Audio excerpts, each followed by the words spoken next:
Welcome, ladies and gentlemen. We will start in just a few moments.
Okay, so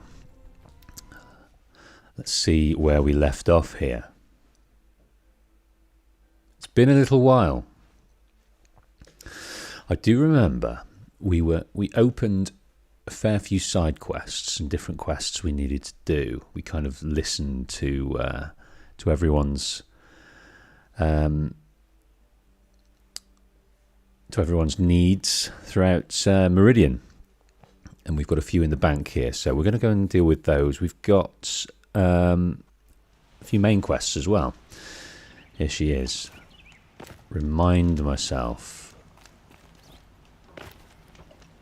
of all the controls. Good morning, Horizon Mysteries. Well, and good morning, Michaela. Okay. Let's remind ourselves, we've got... Can you guys tell me if the levels are okay in terms of my voice and in terms of the audio from the game? So we've got a skill there, but we're going to leave that for now. Inventory. Let's look at this. Quests. Got to remember to use up those weapon tutorials, which will give us a bit of XP. Okay, we've got demand and supply. Gather the machine parts for long leg and snap more. It's not going to send us anywhere for that, I don't think. It will just we'll just get those when we get them. And hunting for the lodge. Complete 3 trials at any of the hunting grounds and qualify for 3 half-sum rewards.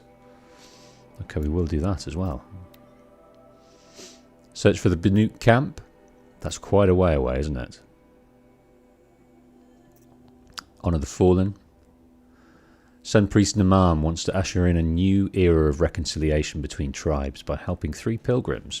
Each wishes to mourn loved ones lost during the Red Raids, but obstacles stand in their way. They want to mourn them in the way they want to mourn them, man.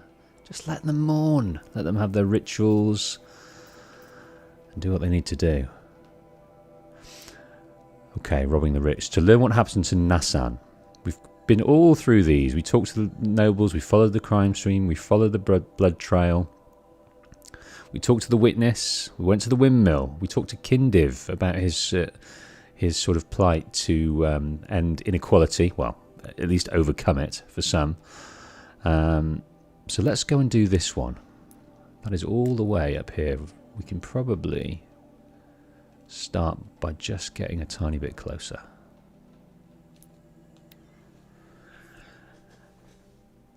How are people today?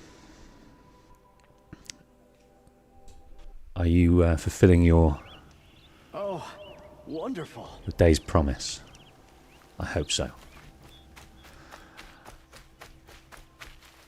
Okay, we haven't got a stride at the moment, but that doesn't matter. We're just going to wander through, and we're going to go into new pastures new. We've not been up here, so let's go through the road and just see what we see. It's a fair way off. We've also got this main quest of meeting Erend. But let's do this first. So we've travelled. This is we've not long left the Nora lands. We've been quite sheltered in there as an outcast within the confines of the Nora. But we've left. We went past Watchtower, and now we're into pastures new, and that's Meridian. We're overwhelmed by how amazing Meridian is. Oh, we've got another little side quest here. Let's pick it up. So what we've got, what is this place called? This place is called Cut Cliffs. So it's obviously some kind of quarry type area, but they've got some interesting problems.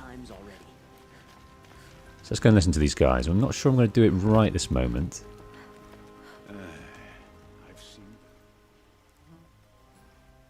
Don't bother me, Outlander. I don't need a mercenary. I need a miracle. Someone who can tell me who slaughtered my men. I'm a good tracker. Maybe I can help. What happened? Mass murder. That's what. 5 night guards shredded like cabbage out there in the quarry. That's not good. That's not good for anyone. 5 men murdered? How? Don't know. One was a buddy from before the liberation. We worked this quarry together as slaves for the Mad King. My friend, may he walk forever in the light, knew how to fight. Fiends who did this must have had stealth or numbers. So it's a mystery to them how these deaths came about, but it's also interesting about the uprising or the liberation, as he called it. And under the Mad Sun King, slavery was allowed, but under the new Sun King, Avard, it's a different story. So they've been freed and they're getting paid for their work. Could machines have killed them? Don't see how. But they're under attack. The quarry is fenced and gated, and I've never seen a Glinthawk do anything like this. Anything strike you as strange or out of the ordinary? Well, let's see, oh yeah, chunks of corpses, gushing blood. Sorry. Pressure's getting to me. Not used to murder. Nah, nothing unusual. Well, except we've been doing a little blasting lately, and Saravad said, no, that's just stupid. Who's Saravad? What exactly did Saravad say? Ah, nothing. Kept babbling about a pile of rocks out there. Said he didn't remember it from yesterday. I told him that this here is a quarry, where we move rocks all day. So rocks getting moved ain't so surprising, lunkhead. Listen to Saravad. He's putting the clues together here. You've been using explosives? Sure. To clear away bedrock and get to the good stuff, we do it for a week or so every year. But that's got nothing to do with the dead. They were torn apart, not blown up. I'll have a look around the quarry. We will. We'll go and have a look. I think it'll help. I've seen this 4 times. Now, I'm fairly nervous about taking on. Well, we have, of course, got a new machine we're going to experience here. I've seen better. There are lots of things that we can do to combat it, but I haven't been playing this for a while, so it's quite the thing to get into after a break. Well, that was a nice little move. That bit of parkour there from our Aloy. She's a nimble beast. Okay, let's go down here. So they've been blasting to get to the good material, to the good minerals, and that has attracted Going down fast. an unwanted element, an unwanted risk to their daily working life. Okay. Explosives. Quarry's been doing a lot of blasting. Okay, well, let's highlight this quest here. Is this a side quest? Blood and Stone. Level 24. Okay, what level are we now? We are level 20. We're a fair number away, so maybe we'll just leave that for now. Scarlet Hania says, I hadn't any fun with this quest. Well, no, it's not fun. They're a difficult beast to deal with, so let's leave that for now. Let's Let's focus on the story, on the beasts we know about. Remind myself, we've got a Shadow Tripcaster now, which is good. We've got this Carja Mighty Bow, which we're happy with the fire on that one. And this one is our tear and damage. That's also very good at tear. What's this Carja Mighty Bow? Oh, I can't remember. And we've also got this Sharp Shot Bow, which is incredible damage, and we've also got the Tear Blaster, which is a nice bit of tear. But Cutcliffe, yeah, we've got a bit of commerce going on here. What else we got? Look at it. For a quarry, these chandeliers are quite grand. I love this bit. What bit? I tell you, never have children if you can avoid it. I feel like that sometimes. So we've got these... let's have a look up here. I've not been up here. Is there anything? Yeah, they've put a little treat up here to encourage us to go and have a look.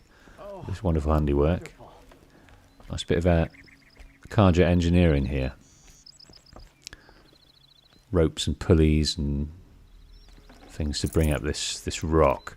They're bang into their architecture, the Carja tribe. So rock like this is pretty important. Horizon Mysteries reminds us that it's only 106 days left, which also makes me feel a little bit panicky because I'm not finishing this off too quickly, am I? We've got the DLC to do at a certain juncture, but hopefully I can get in a rhythm with this. So I do love it. I do love it so. I've been working on in between my usual work, the work for money. I've been chipping away at a few videos for the main channel, a few story videos. So hopefully I'll have those out soon as well.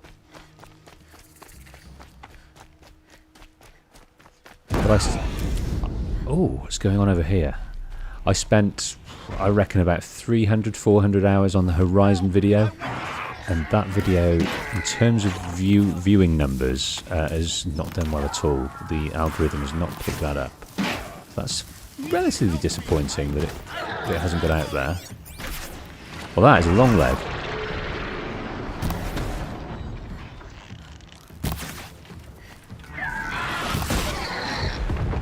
That is a long leg, so hopefully we'll pick up this. It was a heart, I think we needed. Done the same. Makes me think. Thank you, Mark.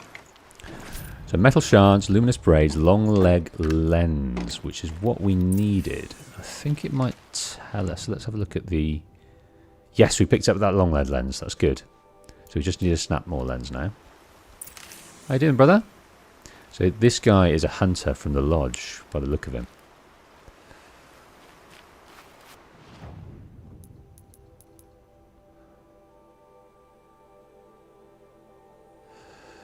Okay, straight through here. Let's keep going. Hello. So you've brought down your long leg, and I've basically stolen all of the parts for it. I just came in for the last arrow. That was a fire coil. We'll have a look at the mods soon, just to make sure we've got all our mods in the right places. So this Friday, it's going to be 15 more weeks to go. Yes, indeed. So I reckon 3 hours per stream, 1 a week. Try and stick to one a week more. So that's 30, 45 hours.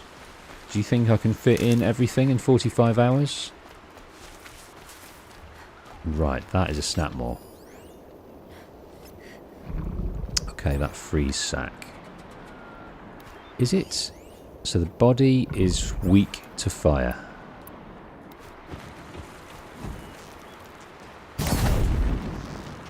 Right, let's get this out. Oh. Oh dear, oh dear, oh dear, oh dear, oh dear, oh dear, oh dear. That's very close. Right, where are we? He's over here.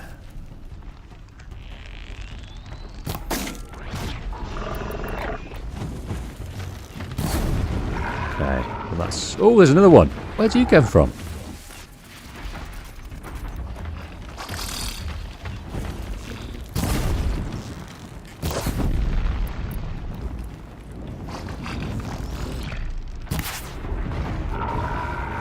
Okay, well let's remove some stuff.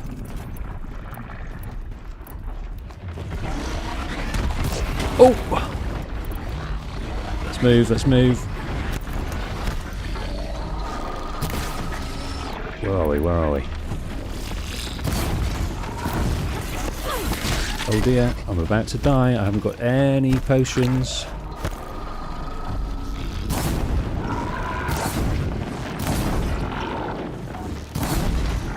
Let's let that guy burn. Just grab his mate here. And we'll try. That's 168. We're using this rock to good effect. Okay, he's down. Good. Let's get this other guy on fire again. Where's he gone? Ooh! Oh, that didn't work.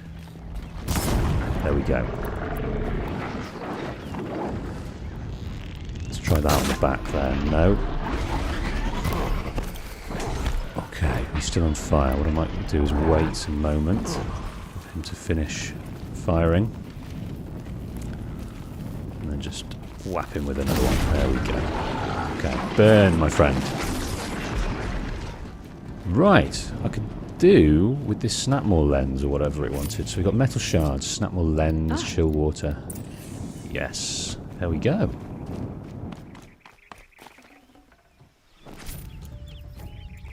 We also need some room for some stuff. Okay. Crafting. Let's have a look at our carry capacity here. So resources. We need a boar skin. Okay, so while we're moving, let's look for a boar skin. But let's look at the quests here. Demand and supply. We have everything we need. So on our way back, we'll go and see those gentlemen. An Ossaram and a Carja together. Kind of a mixture, a bit of a clash there. One is very down to the earth, the other one is very kind of flighty.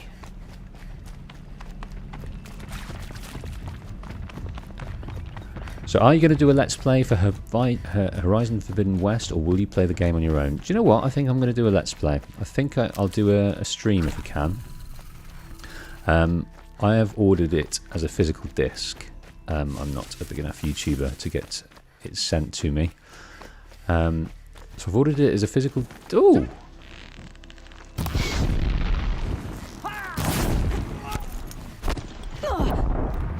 Right, I'm gonna die, aren't I?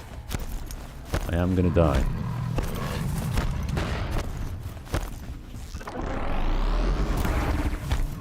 Okay, he's going to... Let's run. Right, we do need... Oh, shizer. Right, let them fight it out over there. I've forgotten crouch. There we go. Yeah, I think I'll do it as a stream. I've ordered it as a physical disc with the metal case, the steel case. I just want it. So I imagine it will get here on the day of release. I have to put it in and upload the... Gonna need this. Download the updates. And yeah, so I don't imagine I'll play it on the day. I'll probably wait till the next day to do it, or I might get to play it in the afternoon. We'll see. But I might need to be a bit patient. Oh, okay. Well, that is part of our quest, isn't it? We're running right through quite an intense area, because over there is Rock Reef, where our friend Olin is waiting. So we've run right through their little patrol area here.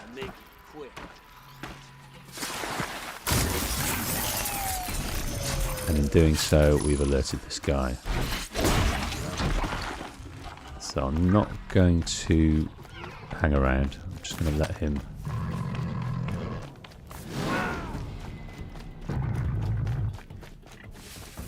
follow me if you dare. They seem to be struggling over there. They've got a machine over there that's keeping them occupied, so that's good.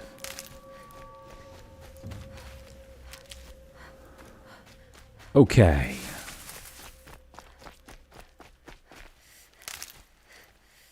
Right, let's keep going. So Horizon Mysteries, what do you do for work? Like, what's your job, if you don't mind me asking? I own a video production company that make corporate videos, which is quite fun, but I don't do much of the fun stuff anymore. And I've got a great team that produce some amazing videos, and I've got other pursuits as well. The channel earns me a tiny bit of revenue, but I also write as well. I write and I read and I learn, and I'm trying to put that to good use as well. So I'm a bit too... I spread myself a bit thin. So Mahfouz Ahmed, will you ever play AC Revelations? I will. You can find it, and I have, and you can find it over on the Patient Wolf. If you look in the playlists over there, you'll see Revelations. I'm due to play AC3 at a certain point soon. So you can go and watch that now if you want, Mahfouz. It's all there. It's a lovely playthrough. One of my favourites.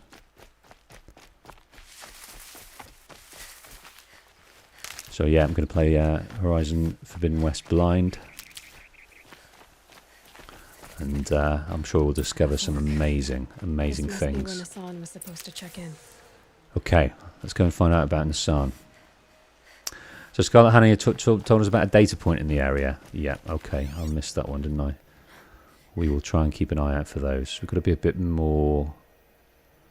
I think we go up there with our friend Errand as well in a little while.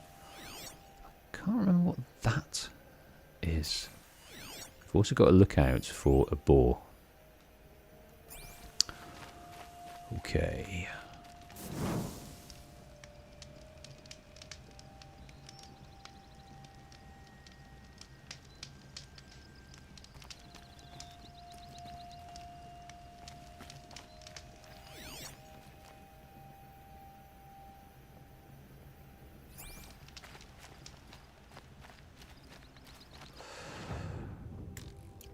Right, what are we looking for here? We're looking for a bit more clues. So examining the scraps of cloth. Okay, where are they? It looks like there was a scuffle here, but no body. If someone dragged Nassan off, there should be tracks. So let's remind ourselves while we're here. So a brazen robbery in broad daylight deprives a noble of a precious heirloom. How was he targeted and why? So we've got to go to the fork in the road, and I can't remember Here we are. exactly Let's see where why. they went. I can't remember exactly why. I remember meeting those people and talking to them about their trials and tribulations. I can't remember why specifically we're here. I'm not far from Red Ridge Pass. Maybe I should meet up with Errand.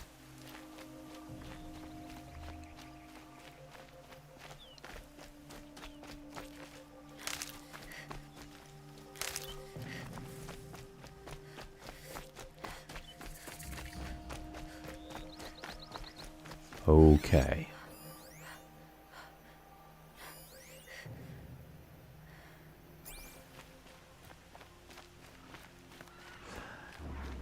Yes, I remember now. We've got to rescue a person. This is quite a tough little bit, Shadow actually. Carja outpost. Let's hope Nassan is inside. Yes, this is really tough. I remember this now. Okay, we have plenty of dudes here. We've also got some machines wandering around, I think. Some striders in the background.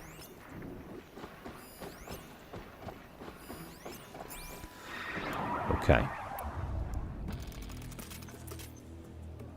So we've got these precision arrows, which are very, very, very, very high.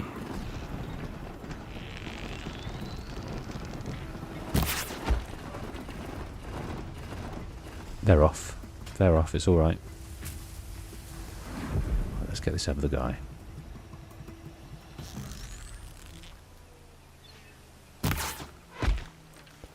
There we go. Okay, so we've got rid of the sentries. I'm done. Oh, You can see them. They can't see you. he's seen us. He's worried about his friend over there. There he is. Okay.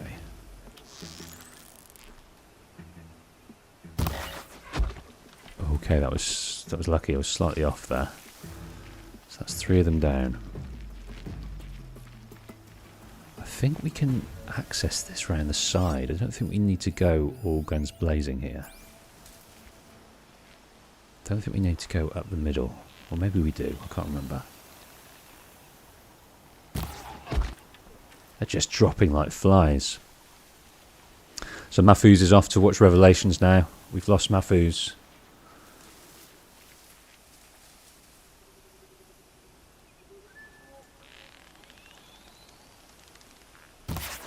Okay.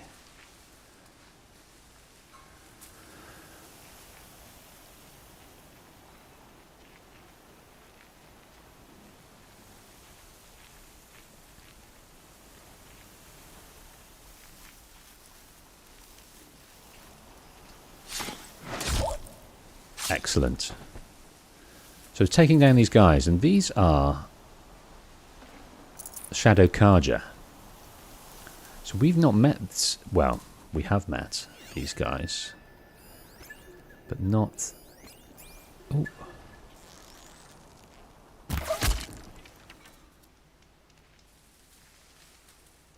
We've not met them like this before.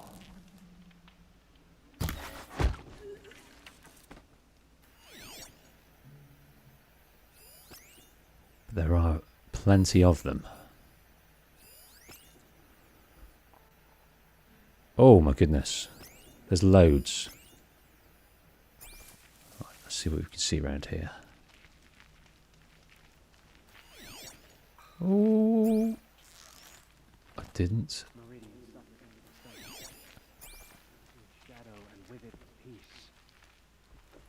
Hopefully, going to be able to sneak up on this dude. Oh shit. Stealth kill, human kill. Let's take this desert glass. Oh, there's a dude over there. We can open up the map a bit more. Oh, what have we got? Oh, yes, so that's where we need to be, over here. And there is some hardcore gentlemen there. And no mistake.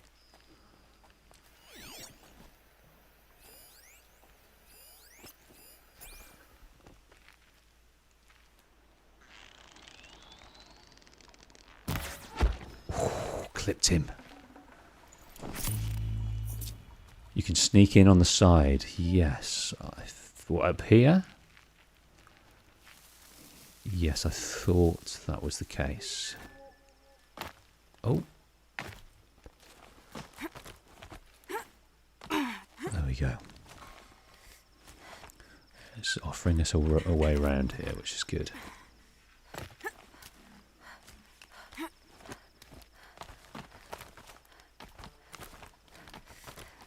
They've gotten Hassan, all right. He needs help.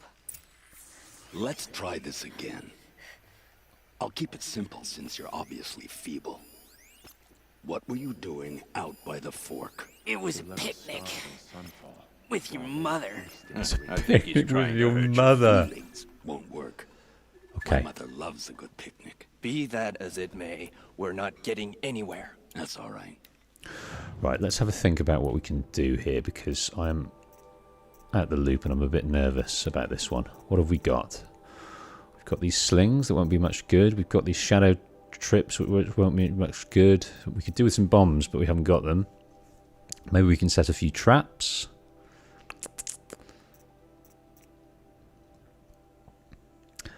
I can't remember. Does the tripcaster work on humans? I don't mind breaking a few of his bones. How many do you think we'll have to crack to make him squeal? He's got spirit. Might take 7. All right. I'm taking wagers. Okay. I'm not sure. I'm really not sure whether it does or not. Can people get up there? Okay, we've been rumbled slightly. That's not good. That is not good.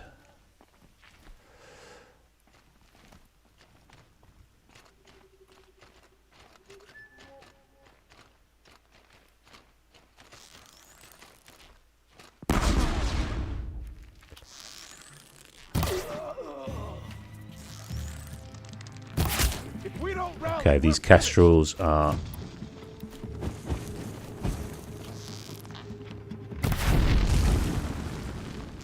Out of ammo, but not out of ideas. Okay. Not the best idea, especially because I have hardly any...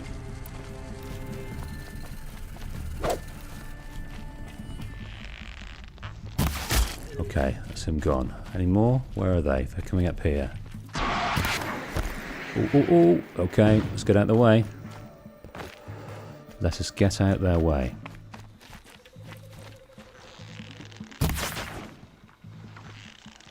That hurt. Oh dear. Don't turn your back on the enemy. Let's put another one down here. Come on. Oh, which way are you coming? You're going to come up here? They're still looking. Okay, we might get away with this.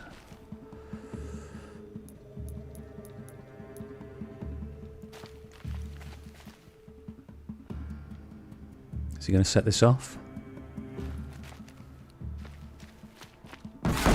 Yes, he is. Right, one of them's nearly gone. Oh, shit! Woohoo!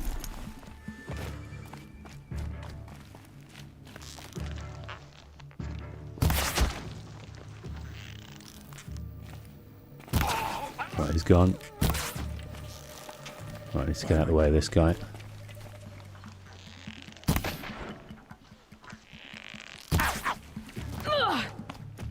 Right, I'm nearly gone. I'm nearly out.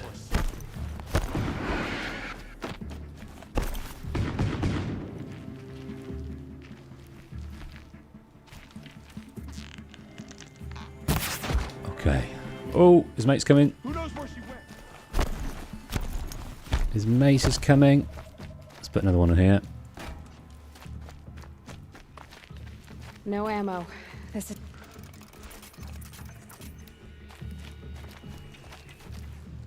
Right, he's going to come around here.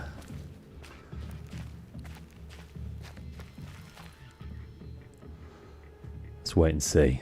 Let us wait and see. Come on, friend. Come and set this off, you filthy beast. Frost always said, patience. Maybe if I... Here he comes. Is that not going to set it off? Is that the wrong type of thing? Yeah. Maggot.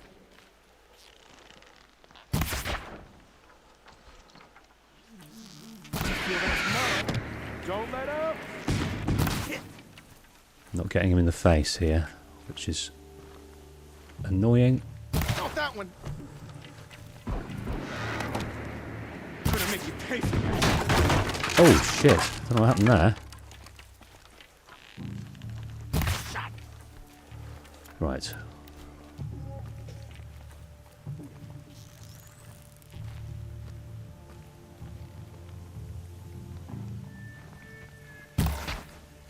Am I done? Show no weakness. There we go. Okay. That went better than I usually manage to do it. I was a bit sort of cat and mouse. I didn't really plan the setup very well. To leave something else behind. But we'll get there. And I'm also very low. Incredibly low on ammo. And I could do with that boar.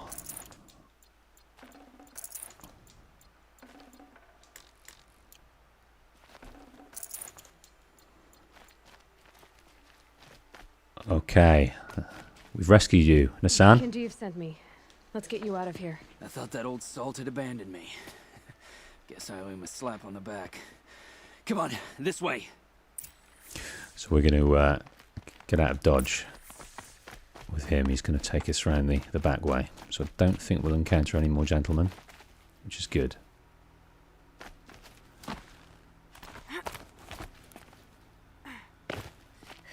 Right, are you going to use this?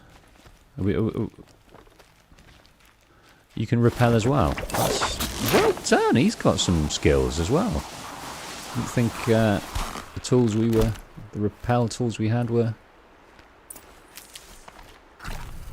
for normal human consumption. Okay, we really need some. It's also a bit dark, isn't it? Where's our guy? Let's talk. Kenji told me about the cause. Did you lose the shipment? No, it's hidden nearby. There's a lot of hungry people in Sunfall that will be happy to see it. Good. Now, listen. When you head back to Meridian, talk to a noble named Ravon. If you're honest with him, I think he'll help. Beg a high blood for help? Ugh. But after everything you've done, I can't refuse. But for now, I'm bound for Sunfall. Be safe. Okay, so he's off to Sunfall. We'll get there soon. But yeah, the highborn Carja. There's a class system going on here between noble blood and people who've own land and property, and then there's a lower caste, people that are in trouble, and Avard's trying to sort that. He is trying to reduce that inequality gap that's been introduced over the years, and his sympathies with the nobles are less than previous kings.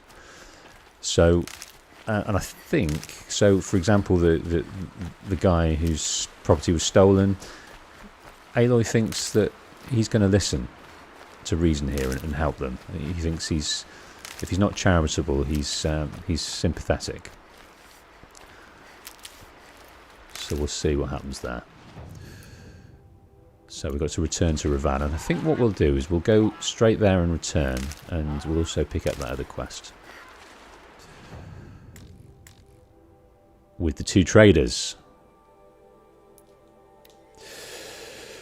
So Horizon Mysteries is studying robotics engineering. That's amazing. So yeah, you could be the next pharaoh and send the world into chaos. So this game's right up my alley. Yeah, I bet. Yeah, everything that I love. Yeah, it's an amazing game, isn't it? The gameplay is superb. The combat's wonderful. Just a gorgeous main character.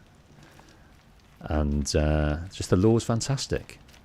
It's just so rich and deep.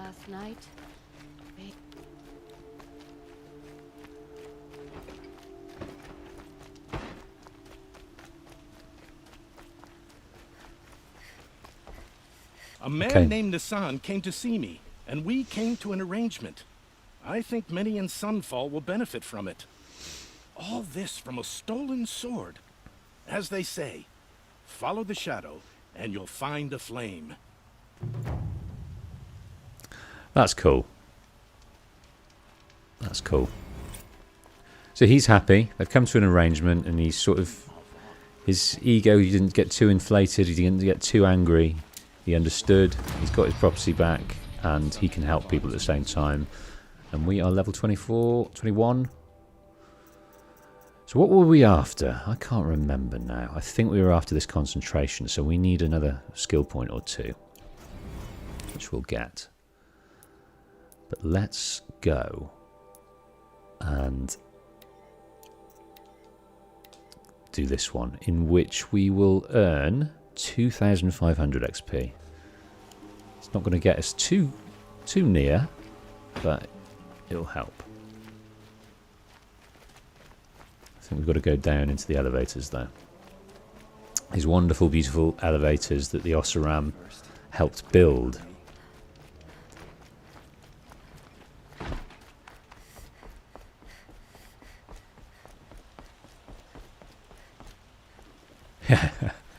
Horizon, he's more like Elizabeth Sobeck. Yeah, I get you. I get you.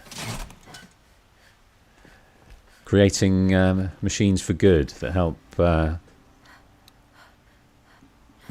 help combat climate change. That'd be good. We need a few Elizabeth Sobecks at the moment, I think. We've got far too many pharaohs.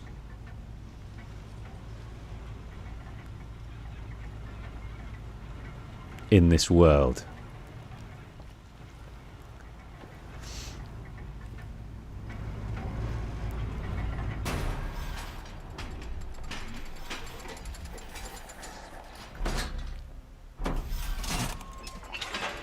Down we go. Look at that hair. Must be fast because her hair's just not landing. That's strange, isn't it? Doesn't look as fast as that. Maybe it's the wind coming from the sides. Looks like Medusa, doesn't she?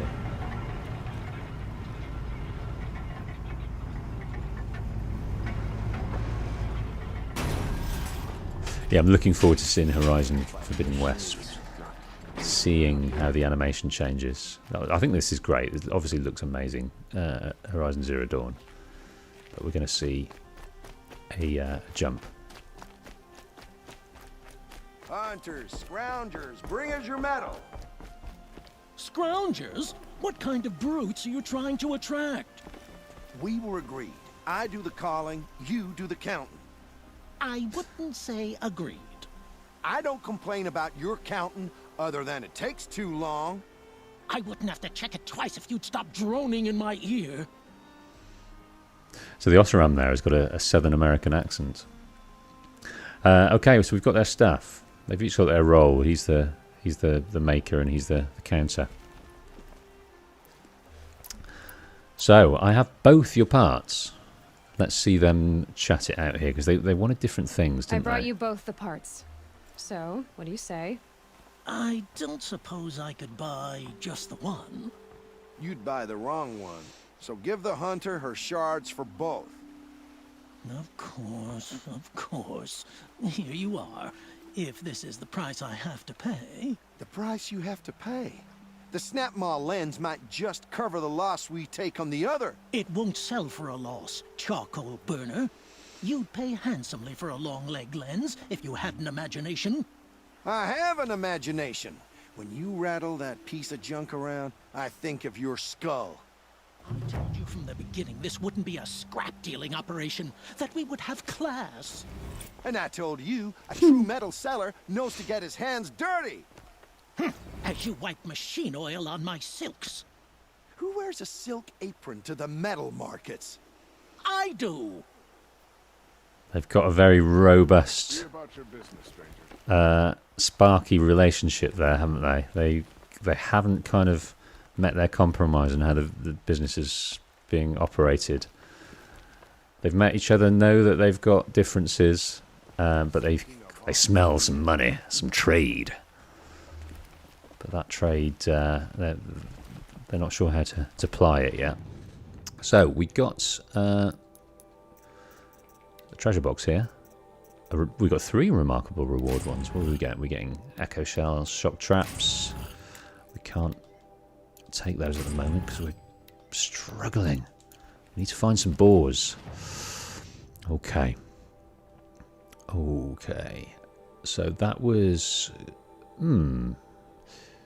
Yeah, let's do this one. Let's go to the Shrine of Kings here. This is about our... They want to honour their dead in different ways, the different religions. We've got... Let's have a look here at the quests.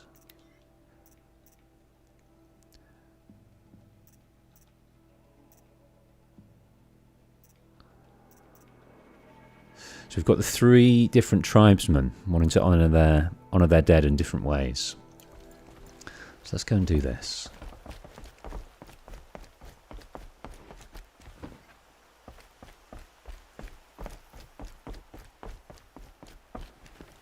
Oh, he's had a bit too much of... fancy, but he's made a place in the Sundom for the Oseram.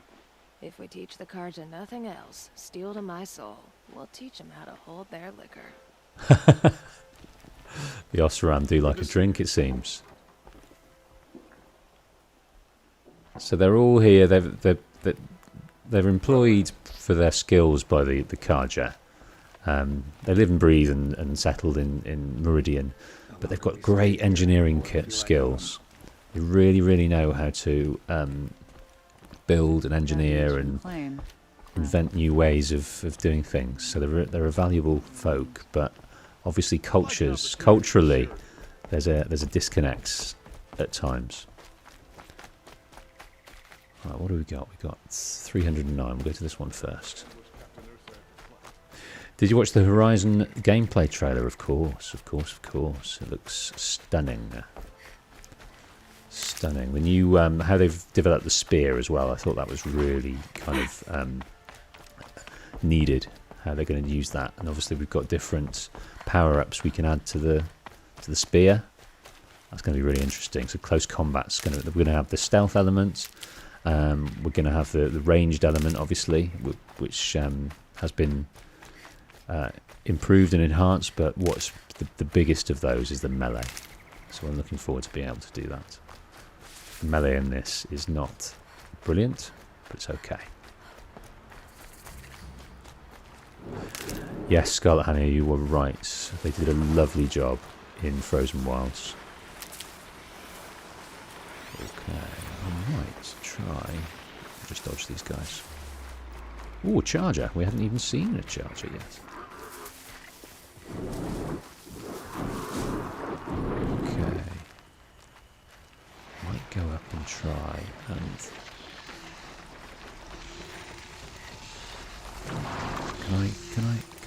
Can I? Yes. Just a little adjustment. Okay. Just gonna ride past you. That's okay. This must be the sun's prime.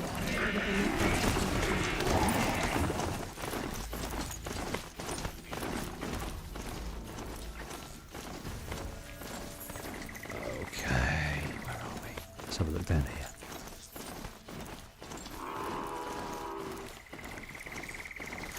This is where the Utaru wanted to say their goodbyes. Utaru, that's it. It's the Utaru tribe. Okay, we've got some snapmaws. With each kind of quest, there is a machine danger to deal with. So this Utaru woman has I've lost a companion, I think, as I remember it. Okay.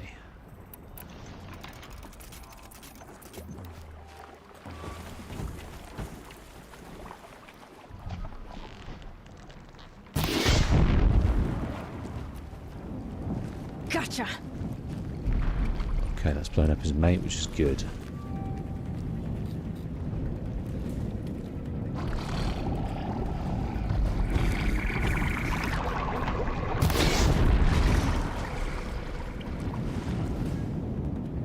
That's just in time to blow them up again.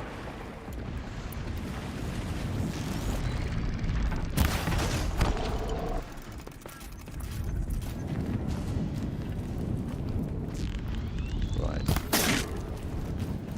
Didn't work too well.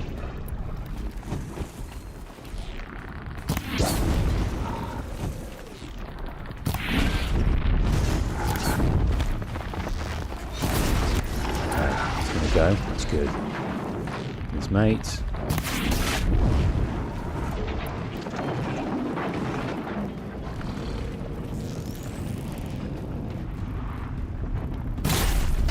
There we go. Here we are again, where we never left. Okay, so we can talk to her in a minute, but we've got lots of mods. too much already. Struggling with some of these inventories. Got too much chill water. Let's have a look here at the crafting. So we can do our weapons and our mods. Let's do that. Oh, we've done that already. Okay, but yeah, we need the boar skin. Okay, where are you?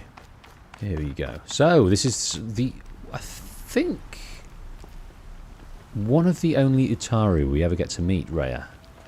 We have met her before back in Meridian, but she came here to tell us about her woes. So let's have a listen. When we fled from our cages during the liberation, I tore through this clearing, thinking my friend was behind me. I kept running, but here she remains. Thank you for making it safe for me to return. I don't want to rush you, but it won't stay safe for long. I understand. I've done this before in waking dreams.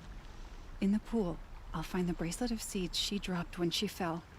The seeds will be split, escaped, grown wild. She's passing from my memory into the jungles. I'll tell her it was I who died here and became a stranger in our own land, and she who still lives in every time of planting, of rains, harvests, and... What is it? There. Her bracelet. And I thought she was behind me. But there's only my reflection. Do you need to be alone? For the first time, I am. Yes, Sam Harrison, you're right. There's very little about Utaru in the game, but it gives us a little bit of an insight into what we're going to expect, because in the trailer, Utaru featured fairly heavily in relation to their kind of mindset. They're very, very close to the earth. They're very peaceful, and the fact that there's a blight on this earth now. Some trout. There's a blight on the earth, a mysterious blight that we've got to overcome in the Forbidden West, and the Utaru that affects them because they work the land and they're at one with the land. They're probably the most sort of simplistic tribe, for want of a better word. Very close to nature. Very peaceful. So I'm looking forward to finding more about them. I imagine they're going to need, because they're so peaceful, they're going to need a lot of Aloy's help.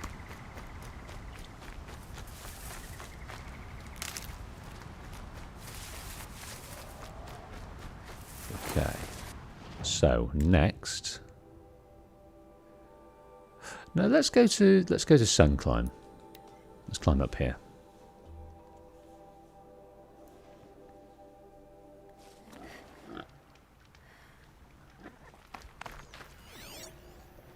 Okay, I think we're kind of close to the jungles of the Jewel around here, so we might meet up with some difficult beasties. Okay, we need to get up here. How the bloody hell are we doing that? I think it wants to tell us with this map marker. I'll tuck that away. Right, yes, got to remember about the boars. Okay, let's have a look at you, boar. Is that you? I can't see you. Okay, I don't think that's any. There's no bone there. That's no good. Yeah, while we're here, we're going to look for this boar because we need some more carry capacity.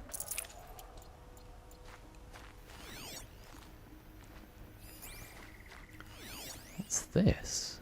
That's the eyeball of the Watcher. Right, there's another one here, which I'm going to take down. Okay, that might be better for us. No, bone. I think we needed skin. Any more? There's a raccoon running away. Plenty of foxes. There's a goose. There's a boar over here. Boar on the floor.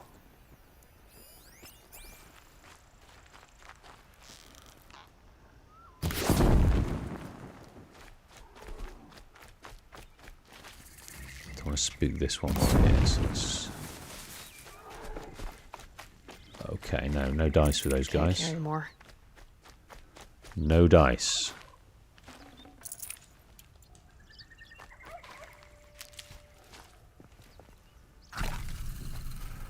Alright, so we've got a Banuk up here that wants to honour their dead with their symbols, their murals. I think there might be some sort of sky burial going on. Maybe I'm confusing that with a scene in Frozen Wilds.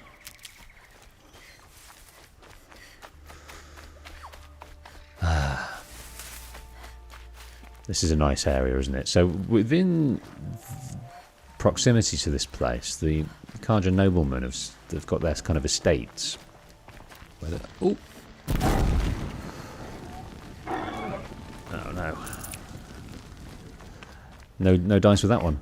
They've got their kind of estates where they obviously grow crops and things like that, but also live on these palatial places. But because of the dangers of the machines, they've had to sort of move back into the walls of Meridian, which is a shame. So real estate prices are probably quite good at the moment.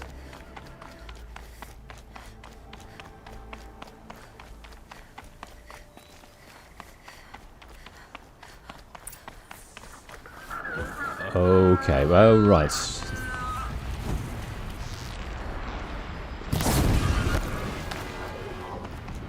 Right, indeed. Okay, we've got to make sure we don't succumb to this guy. That's good.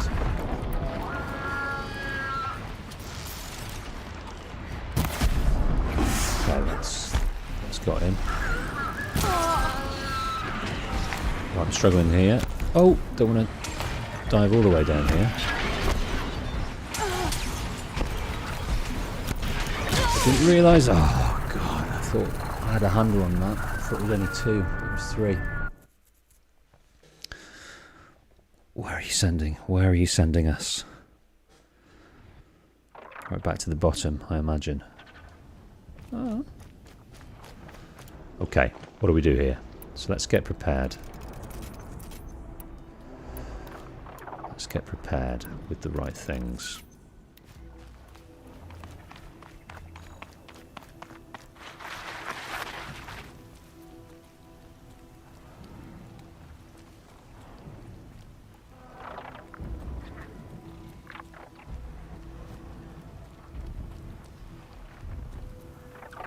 Okay.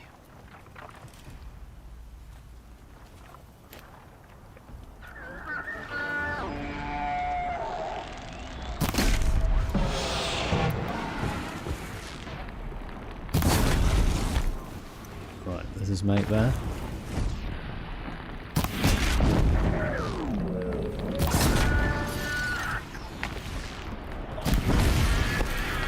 Okay.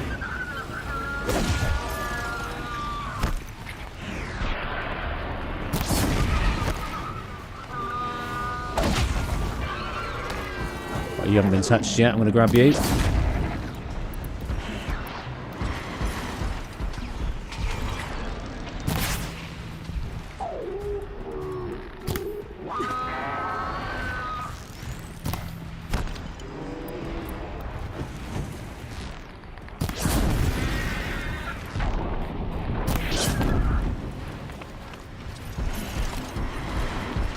God, there's loads. There's loads.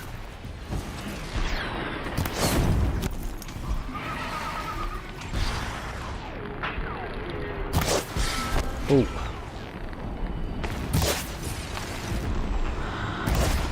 Ah, dear.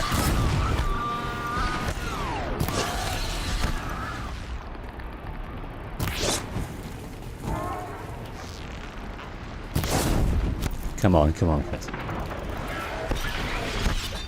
I managed to run out of the way of that guy. Where are you?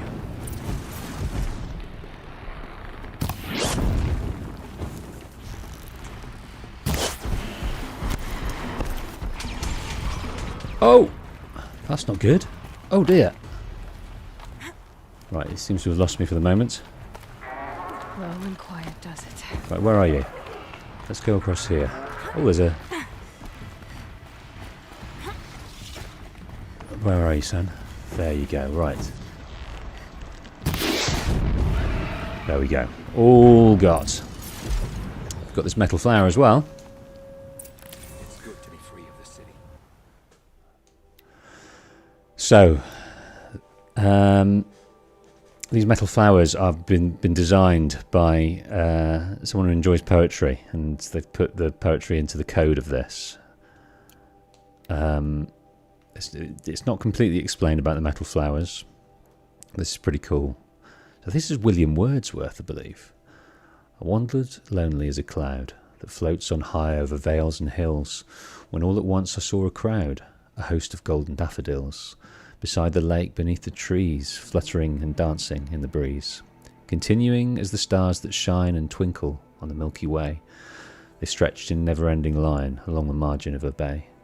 10,000 saw I at a glance, tossing their heads in sprightly dance. It's nice.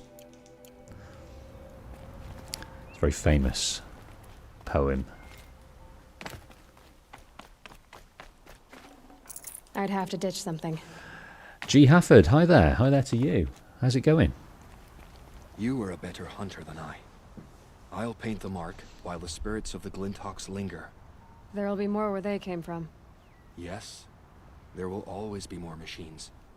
Their spirits find new bodies, but we only last as long as memory.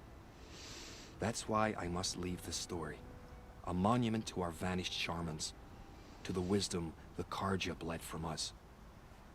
The machine oil in the paint will preserve it, preserve their memory against all that was cut away. You have my thanks, Hunter.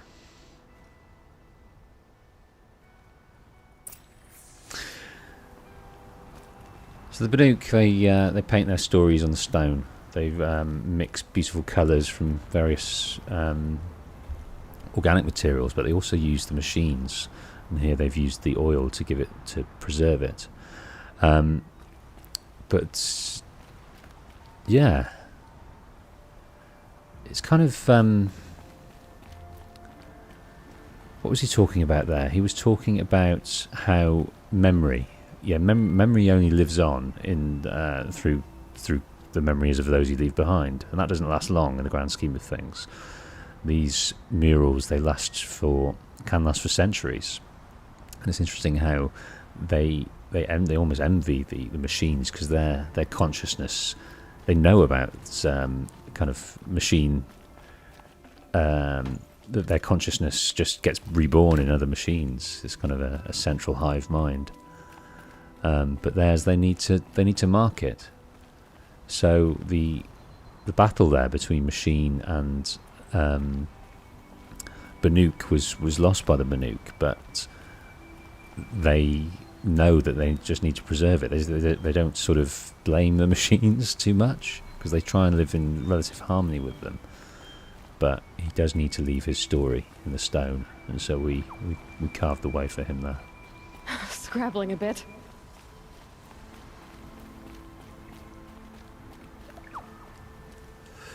Can't talk to him again, but he's happy. He's dressed up in his furs, though, isn't he? And this is a tropical area. So why don't you take that off, mate? You could probably strip down a bit. He must be boiling under there. Okay, we've got one more. One more that needs our help over here to the Shrine of Kings. And that is back in very near Meridian. So we don't deal with I don't think we deal with any machines here, which is good.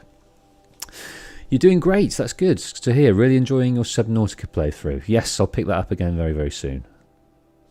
Very soon. Yeah, it's a great game, isn't it? Just so immersive.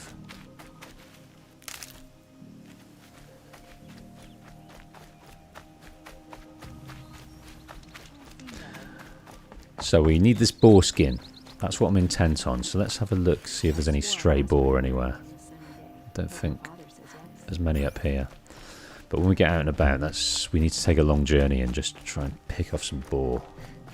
Get this boar skin so we can increase our capacity. This must be the Shrine of Kings that Naman told me about.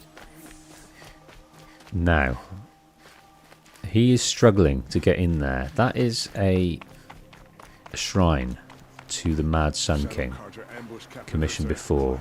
His head has been toppled, but it still lives on there. It's quite amazing. And he is not allowed access to it by this pious Shadow Carja priest, Shadow Priest. And he just wants to... Osram slaves built that thing. We deserve to have a look. It may have been meant for the Mad Sun King, but it's ours now.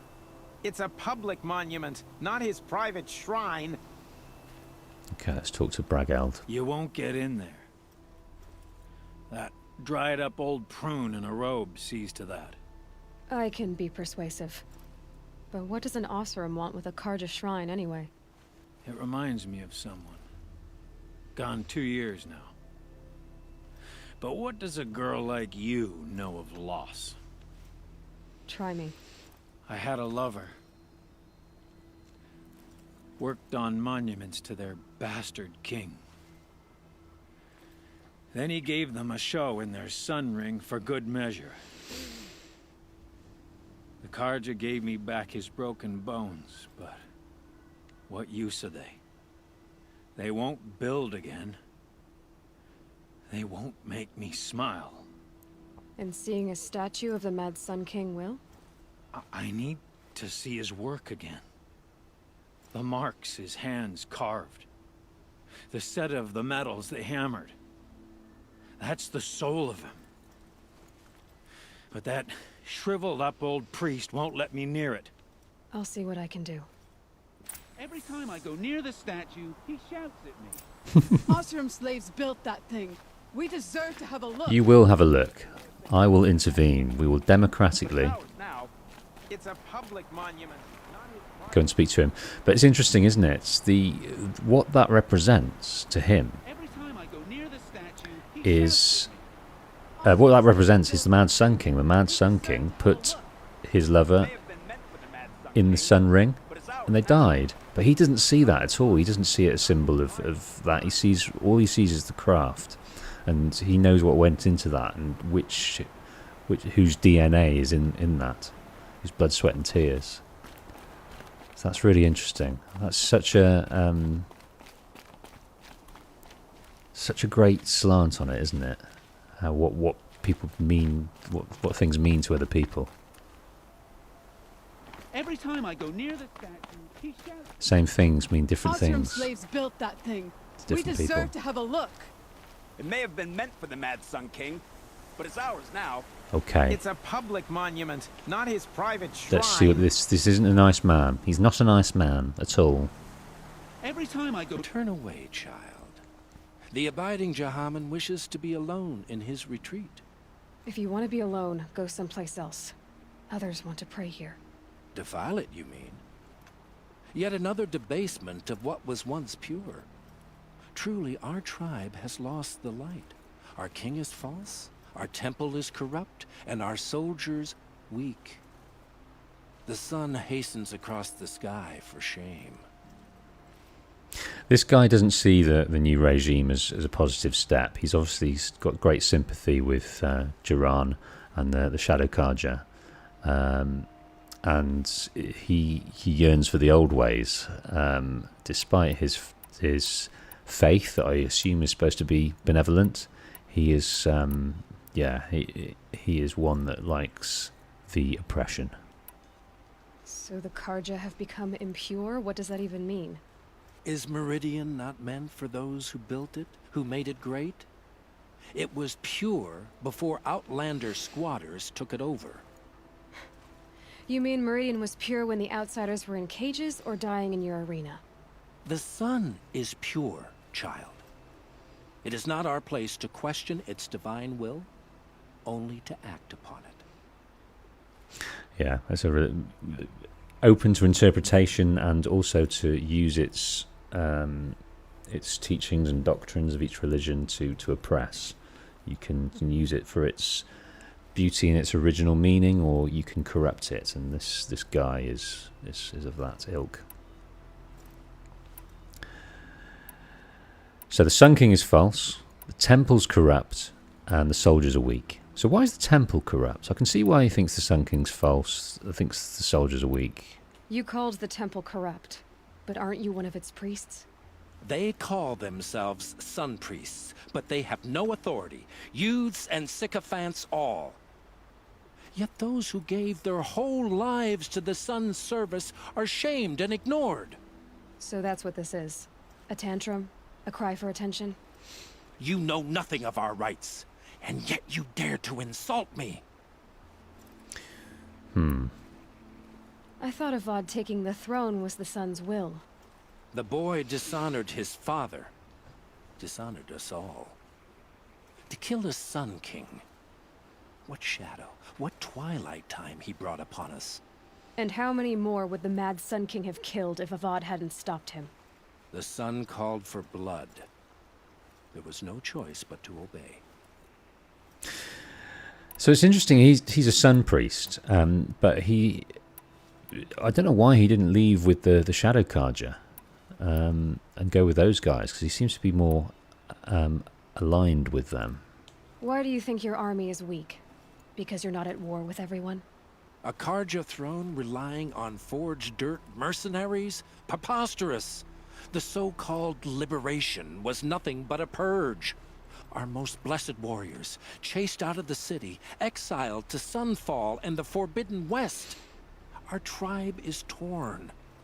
The ones who walked in light now go by shadow. And yet everyone but you seems happy they're gone. Okay. How are we going to get him out? I'm done arguing with you. Stay or go, but I won't allow you to keep others away. I am here by the will of the sun. Okay, if we remember last time, we were talking about the different sort of options, tones we can use in our response. And I didn't want to use a tone of love. I wanted to use a tone of aggression, because I felt that Aloy has this streak, this kind of this trauma that produces anger and abandonment. And this, I like to think that she's got this streak of aggression and no fuckery. You believe in the old regime, but not enough to die for it or be exiled. That's some conviction. Heathen. My conviction blazes like the noonday light. Then stop me from bringing in the Oseram. I cannot. I thought so. There'll be a reckoning. You'll back away from it. Hope everything's in order. Okay, these soldiers are moving away. Right, so he's got access to that, so he can go and pine for the ones he's lost. Look at the stone and chisel marks that will stay there long after these guys have gone. Fire and spit. What do you want from me? Okay, are you happy now, Brageld? He gave them the best work he'd ever do. And look at it now. They defaced it because they hated what it stood for. They defaced a thing slaves like him lived and died for. Slaves they've already forgotten. Short-sighted bastards, the lot. If they thought their son set off this bridge, they'd jump after it. I thank you for honoring my wish. I hope you can find peace. I wouldn't know what to do with it, any more than the Carja do. Okay, so he's happy enough. Okay, let's go and speak to Namam now.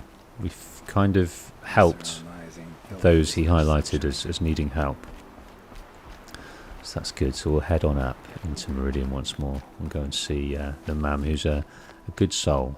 He's a good soul. He's using his religious doctrines in the right way, which I like. They were G. Hafford, I'm a big fan of your lore-focused, slower play style. What other games are you planning to play next? Well, there's Forbidden West, of course. That's in February, but that's a way off. Finishing off Subnautica. I'm really interested. I'm a massive fan of the GTA series, so I want to play through that and tease out the story in the trilogy when it's when the remaster's released. That would be fun.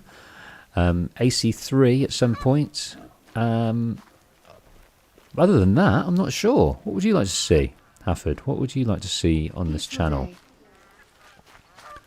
It always opens to suggestions. Meridian. So I think it will blow their minds if they learn that the stars in the night sky are also suns. It blows my mind, let alone these guys who are less scientifically... their minds are less scientifically supported, but that blows my mind. What also blows my mind is, people... there's many religions out there and many reasons why people have religious beliefs, but it doesn't vibe with me, the fact that there's a creator.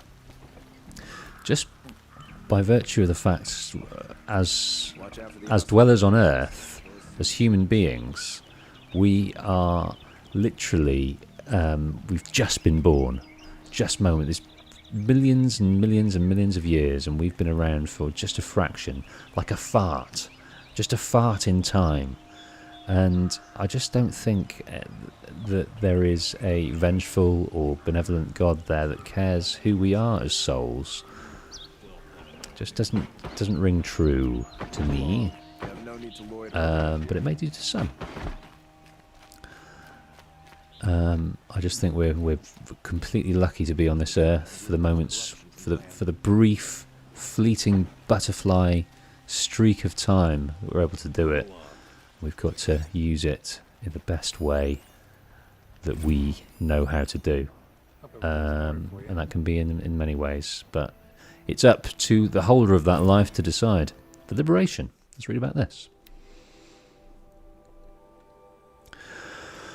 The liberation of Meridian. An official account is scribed by the reckoners of the Sun Priest, and marked with the emblems of truth by exacting Varan, who witnessed these events. In the 21st year of the 13th Sun King Jiran's reign, the twilight time of his madness, the Sun King's own favoured heir was put to death. The radiant Cadamon's crime was to demand an end to his father's acts of bloodshed, and his sacrifice set that end in motion. Jiran's second heir, the radiant Avard, fled Meridian at dusk with his honour guard, soldiers loyal to him over the Sun King. All night they travelled northwards, knowing that come the dawn they would be branded as traitors and marked for death. So it was that, when Jiran made that proclamation, they had already travelled far, and in time they did reach the edge of the Sundom and crossed into Oseram territory. For Avard was canny and planned to negotiate terms with the Oseram. He knew he had an ally among them, Ursa, who we will meet later, a fierce Oseram warrior with whom Avard had a long and unusual history. We'll hear about that history as well. 2 years earlier, Ursa had been brought to Meridian as a captive, destined for sacrifice, but she survived the Sun Ring, killing 2 kestrels by her own hand. Thus did she earn the honour of being made a palace slave, and in this role came to know Prince Avard. A rare friendship was formed, and Avard conspired to free his friend, who returned at once to the Oseram homeland. Now desperate for allies, Avard sought out the Oseram he had helped to free. Ursa had ties to the warlords and freebooters who resisted the Red Raids. With Ursa's might and Avard's keen strategy, they could raise a warband and move to overthrow Jiran. And as a rightful heir to the throne of the Sun, Avard hoped to inspire many of his people to rebel, so sparing Meridian from a drawn-out war. So Avard wasn't the direct heir.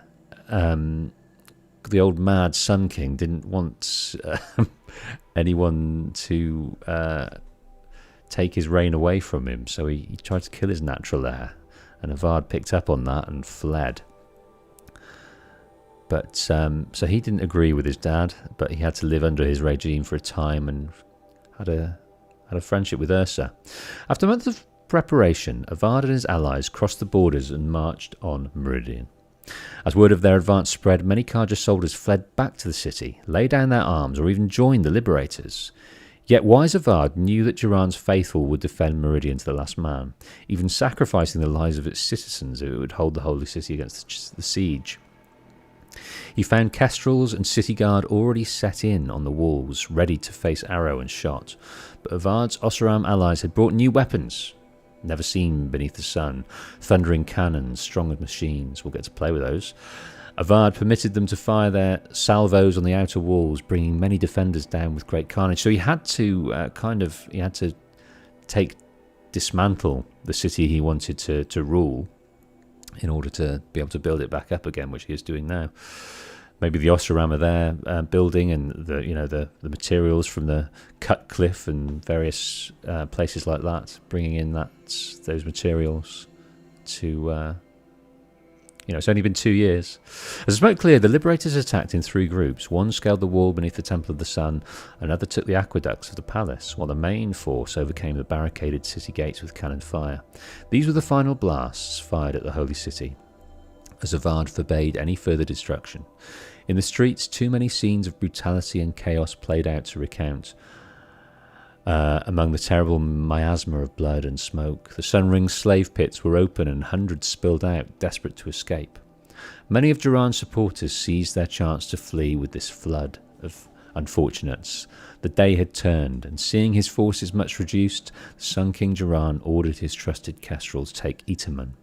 So Itaman was the young heir, and so they wanted to use him as because he was so young, to use him and rule kind of with him as a figurehead. Helis, Terror of the Sun, cleaved a path through Meridian from east to west, striking down all in his way. Ally and foe alike, the savagery of Helis and his kestrels could not be matched, and so it was that Itaman, his mother, the Dowager Queen Nasadi, and the High Sun Priest Bahavas escaped. So Bahavas calls the shots to a great extent, perhaps liaising with Helis. Avard confronted Duran in his solarium. He had hoped his father would answer for his crimes honourably, but seeing this could not be so, with great anguish he struck him down, as the murder of a true Sun King is an unthinkable act, and surely would plunge the world into shadow. Duran's death proved that the Sun had renounced his legitimacy. So, the Sun was on Avard's side. It didn't throw it into eternal darkness. It was a sign that his overthrowing Duran was legitimate. Yes, Sun had turned to shadow on the throne of Meridian, and it was Avard's light that drove the shadow out to the west, where it remains to this day. So was the cycle of things corrected in this first year of the reign of the 14th Sun King, the Radiant Avard. Nice little potted history there, of how that reign was put to an end. But it also tells us about Helis, and that's the first we have heard of that name, I believe. Obviously, we have met him, but we don't know. We're not connecting the dots there at the moment. Oseram would argue with the sun itself. So, do you know Control? Super underrated game from 2019, G. Hafford. Yes, I do, and I've not played it, so that would be a excellent choice to play on the channel, and I have seen bits and pieces of it, and I do know it's very steeped in lore, so that's great. It's really fun to dig in. Gameplay is fun and unique as well, and frankly there is a lack of decent playthroughs of it on YouTube. Alright, we'll have a look at that. Also, it's free on Prime Gaming this month, I believe, if you have Amazon Prime. I have got Control, the Ultimate Edition, on here. It was free with PS Plus, so that can be arranged at some point, I am sure. Legend Hunter, hello, your message is retracted there. Got another bit of lore here. Went to the market, slipped on some fruit and chilled. Now, this is about the Mad Sun King. Duran.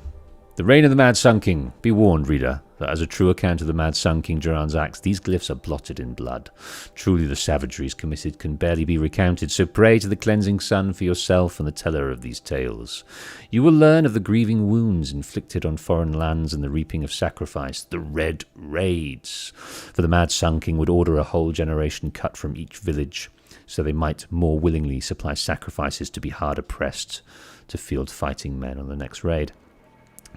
The Utaru, who we met earlier, who sought to appease with gifts of grain. Oh, they're so sweet, aren't they? You can just imagine them. You know, they've got no sense of might, so what they have got is produce. It was slaughtered in such number that upon the following the harvest, the maize grew black and blue with the blood of the dead. Jeez. Against the Oseram, the Terror of the Sun piled the corpses of their fallen up to the walls of their villages, so his kestrels might clamber upon the dead to enter. And in the valley of the barbarian Nora, terrors of the savage east, such savagery ensued that the trees were drooped with corpses hung as grim warnings. So Aloy didn't know. She was an outcast, so she was ostracized, so she wasn't in with the villages, and she would have been about. Well, she would have known about this. I think she was 19 at the start of the game, so she would have been 17. But this kind of passed her by, I think. I don't think she's too aware about the Red Raids. Should you wish to read the Mad Sunken's depredations against his own people, your curiosity will not go unsated. Within are accounts of the deaths of those sentences to the Sun Ring. Listed in such detail you might think it reported by their own chattering skulls once piled outside the city gates. Nor will you find a more harrowing account of his massacre of the Hunter's Lodge. Reading these accounts, you might imagine yourself among its brave hawks as they fought to the last, bloodying the sand from dawn till dusk, or perhaps in the crowds as the loosed behemoths careened through the stands with the crashing of wood and bone.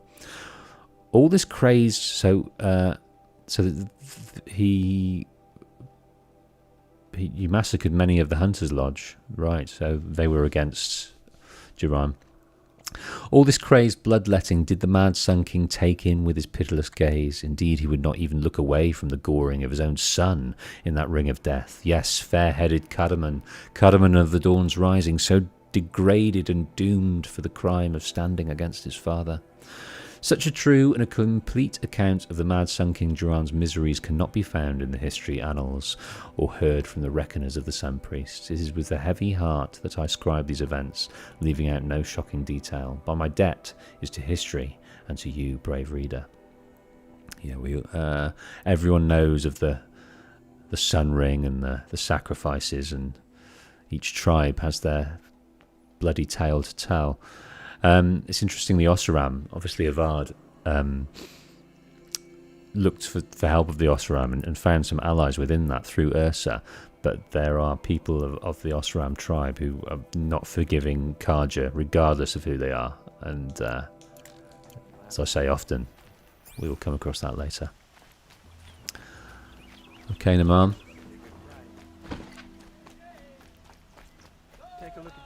Everyone needs a splash of color in their lives.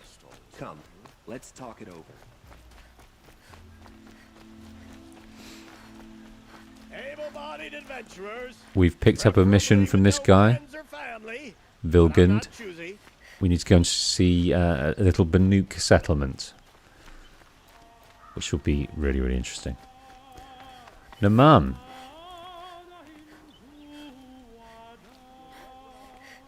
Scarlet Honey, but the Carja got slaughtered by the Tanakh when the Red Rage reached their borders. That's interesting. Yes, the Tanakh. We don't know too much about the Tanakh. We meet one later, but yes, I think they did try to venture into the Forbidden West as well at some point, but they kept getting beaten back. So I wonder if Jiran sent people there to pick up sacrifices. Yeah, the Tanakh are obviously an enemy we're going to meet in the next game, and many different sort of factions of the Tanakh, many different offshoots, and they are hardcore. Naman. So you've come back to the temple. I was invited back. The priests wanted to hear what I had to say about reconciliation with the other tribes. They're listening. At least they've begun to listen. There's a distance between ears and deeds. Because of what we did? What you did? It was for the mourners. I think it helped them. You set them on the path. You can't know what their journeys hold. Such is the priest's lot. Perhaps a red robe would suit you. Not me. Besides, your temple doesn't even take women. We would be richer if we did. Go in light, my friend, and let the sun cast your way. Thank you, Naman. Where I'm going, I could probably use all the light I can get. Where we're going, we don't need Rose. So, Namam... Oh, that's quite loud over there. Namam's robes are heavy on him. He doesn't like everything that his faith stands for, but he is in them trying to do the right thing from within.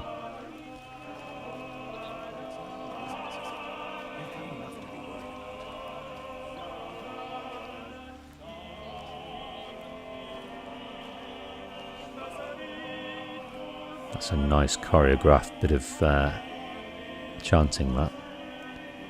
Obviously, chanting towards that, which we'll find out more about, but they're unsure why it's there, but it has influenced their tribe no end. This beautiful bit of monolithic architecture, and that is pervaded there. I mean, look at these balustrades. I wonder if they are ideas taken from things like that. Beautiful. Well done, boys. Good session. Yes, it's in the comic book. Do you know what? As soon as that comic book was announced, I ordered it. I paid for it, and I haven't received it. I'm in the UK, so maybe it got stuck. And I've forgotten all about it, so maybe I'm going to have to look into why that didn't get bloody delivered. It's only no time the three clans of the Tanakh came together for a common cause. Fair enough. Fair enough. Right, let's go and... I think we should go and see... Not do an errand, but go and see Errand. And try and... He's worried about Ursa. So we've just learnt about Ursa there and Avard and Ursa's relationship. But she's been... So Ursa was ambushed and killed by the Shadow Carja. He wants to track down the soldiers who did it and take his revenge. Apologies. So at the moment we don't know. She's dead to us. So he just wants revenge. And because we've got this here, he thinks we might be able to divine some clues, which will be good. Okay.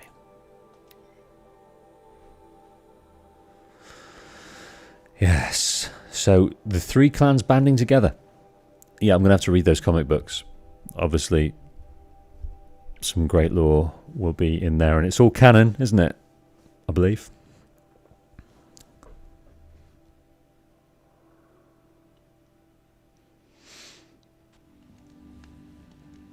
I'm glad that's over with. Thanks for the help. It's a pleasure. I'm not sure. Oh. Come on over here and have a word. We'll do errand, but there's some... We've not seen one of these before, I don't think. A shell walker. Come on, what are you waiting for?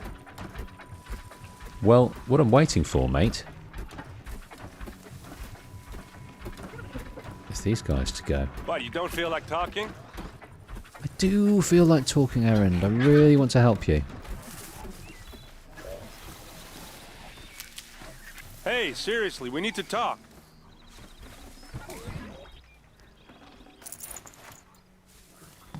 Okay.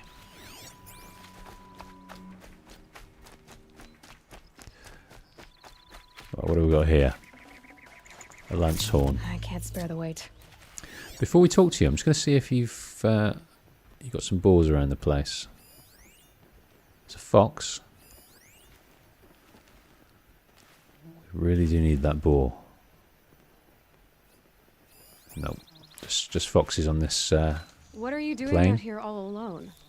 Where are your men? I'm not gonna risk their lives. I don't mind putting my worthless ass on the line, but not theirs. Sorry I had to drag you into it. Don't worry. This is just an average day for me. You know, take down some machines, track some killers. Right. I'd hate to see a busy morning for you. Ready to get started? Okay, we need to worry about him because he's hit the bottom of the bottle fairly hard. They're big drinkers, the Oseram, but he is really trying to sort of get away from his pain. So yeah, let's inquire after him first. Are you sure you're all right? Well, I'm sober, so no. Well, I'm glad you're thinking straight at least. Don't get used to it. He wanted to sober up when he came out here because he knew he needed his wits about him. Tell me exactly what happened to Ursa. Start from the beginning. No one knows for sure. She left in the middle of the night with a few of her best men. Her best men? But she didn't bring you? No. I'd been drinking a lot. Maybe she thought... damn, I don't know. I couldn't hack it. Search parties found their bodies the next day and the corpses of some Shadow Carja cowards. It was an ambush. The Shadow Carja are animals. They beat her so bad we can't even show her face before burial. I'm so sorry, Erend. Yeah, well, when I find the soldiers who did this, they'll be sorry too. Okay. You don't have any idea why she left in the middle of the night? No. But it must have been urgent. A message, a report of some new Shadow Carja threat, I don't know. Okay, she's piecing this together here. She's understood that her face was mutilated beyond recognition. She understood she was called out here. So she's holding on to these points. Why would the Shadow Carja do this? Because they hate us. And Ursa most of all. She teamed up with Avard to kick their asses out of Meridian. They've been licking their wounds for 2 years, but they finally found a way to get back at her. So Ursa was pretty integral into this coup. If it wasn't for her, I don't think Avard would have had the means to do it, because Oseram held the equipment for the munitions. All right. Show me where Ursa fell, and I'll do what I can to help. Come on, follow me. He does need a hug. Come on, give me a hug. A hug and a drink.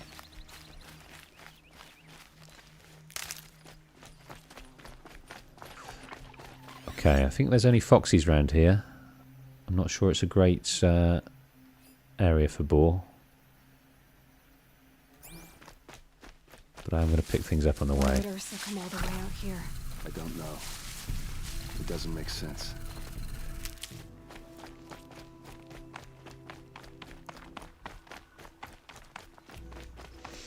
Is this Shadow Carja territory? No. They broke the ceasefire as soon as they set foot in the cleft.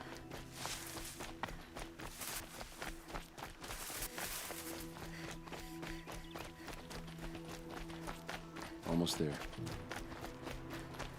This is not far away from a special friend. I think he's up there, or he could be here. I'm not sure. Special friend of mine. Hello!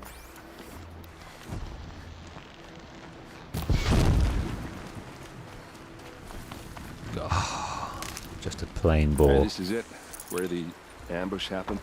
Our soldiers have been over it, but maybe that fancy artifact of yours can find a clue or something.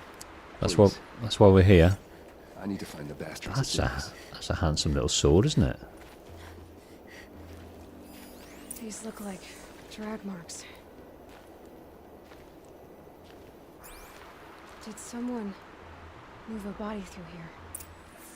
What do you see there? The stain forms a line, as if blood dripped off the edge of something, like a cart. See? Cart tracks. I think someone moved the bodies here, then scattered them across the field. Wait. Are you saying the dead found here were killed somewhere else? But why would the Shadow Carja do that? At this point, I'm not taking it for granted that the Shadow Carja are responsible. Of course they were. Well, let's follow these tracks and find out. She's not revealing all her suspicions. She's just seeing that it's very fishy. Very fishy indeed. So she's not going to reveal what she thinks at the moment. She's piecing it all together with her investigative powers, her powers of deduction. She's a clever girl. She's a clever girl. That's in her DNA.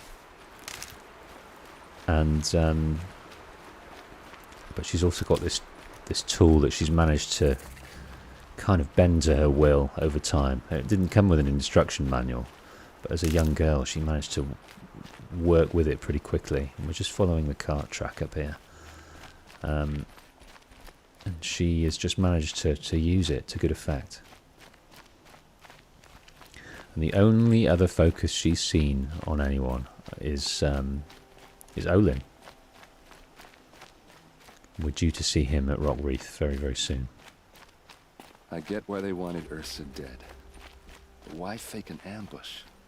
There's more to this, and we're gonna figure it out.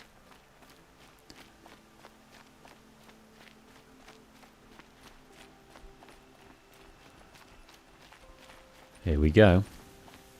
So this looks like an old satellite receiver. Ancient ruins of dimmed bones.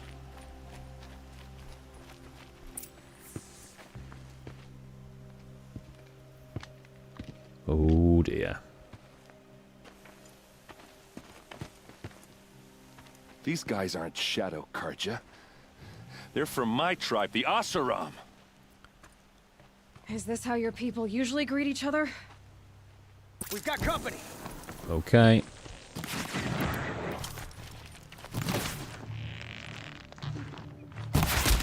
Oh dear.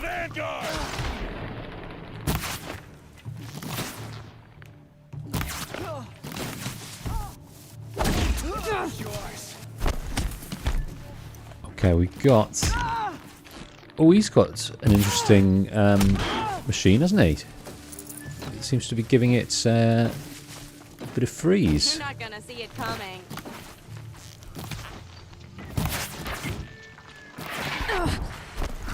Okay. This is not producing much in the way of damage.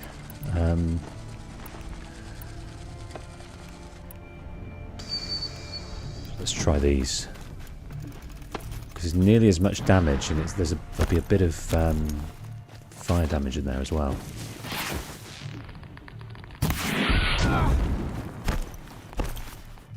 Okay, that was fairly good. But I need to finish off one guy before I start on the other one. They called on the Vanguard for this. And I did so.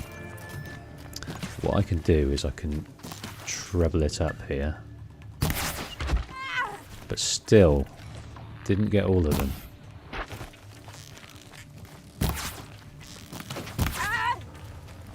Okay, and there's another guy over here. Where are you, mate? You need to show yourself.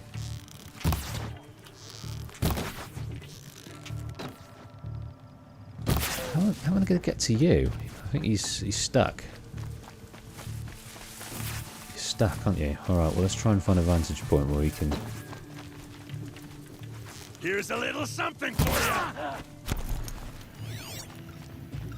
There's only one guy left.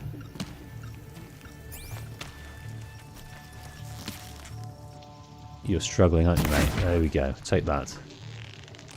Uh-oh. What's that? I think it's calling in machines. Get ready. Okay.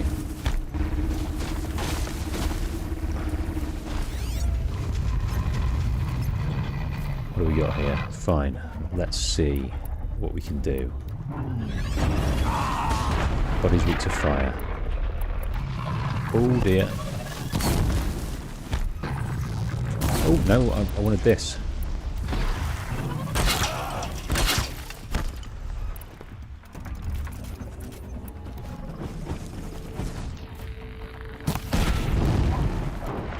Let's try and...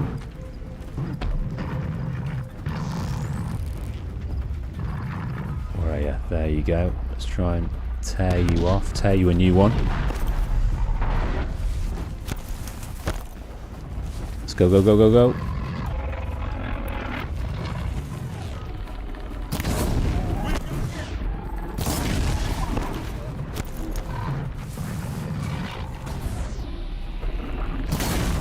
Right, let's run, run, run, run, run, run, run, run.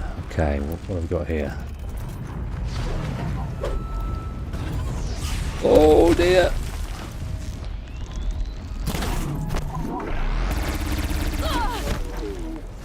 How are we doing? How are we doing?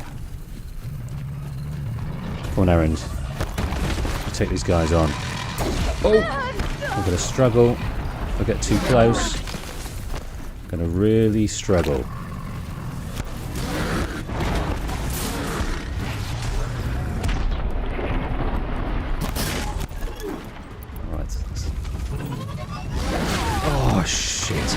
Caught in a bollocks. Yeah, tear blast arrow to get the gun. Yeah, that's a good idea.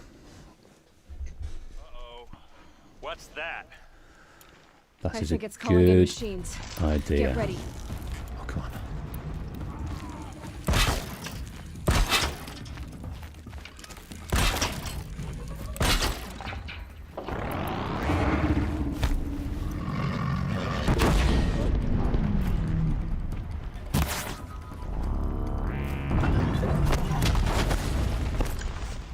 Try again.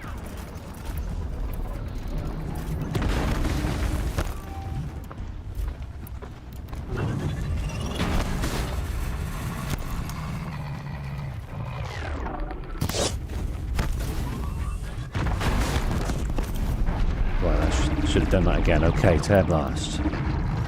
Oh, getting time here.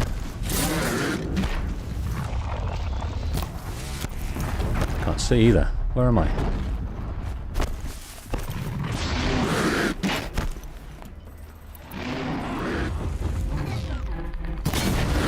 Okay, that's hopefully we'll see him off.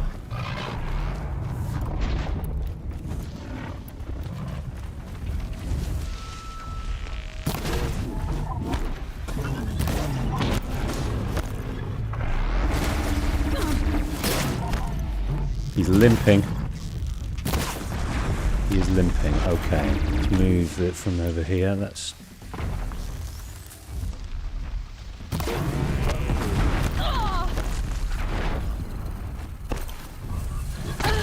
no. There's no time to grab it. Okay, let's go again. Uh-oh. What's that? I think it's calling in machines. Get ready.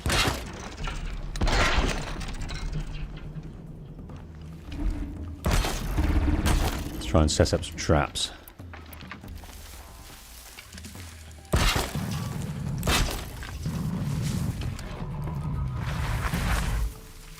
Okay.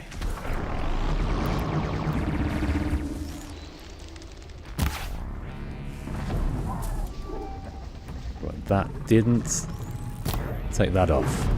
That might have done.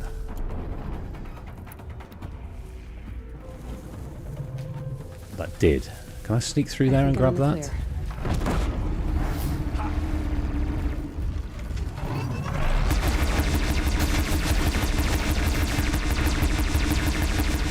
Okay. That's the ticket. Right, he's running away. That was a waste, but there's not much there, is there? That's the way to do it.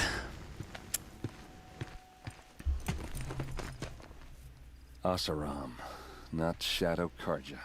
Looks like I was wrong about everything, as usual. Please, use that second sight of yours. I have to know what really happened. I'm on it. Okay, so we had to encounter the Oseram, and they themselves have called with technology that they have accrued, called some beasts to their aid, or at least to our demise. But that's a complete surprise to Erend, the fact that his own tribe would be there. So he doesn't know. He obviously knows of the disdain and the trouble and the discontent that the Carja tribe. Oh, that was a nice call there. That the Carja tribe have brought on their tribe. But there is a more sinister mystery afoot. Right, so this mounted something. Looks like you could mount some equipment on that thing. There, by the tripod. A used power cell. Okay, and let's investigate the site over here. So much blood. A lot of people died here. A massacre.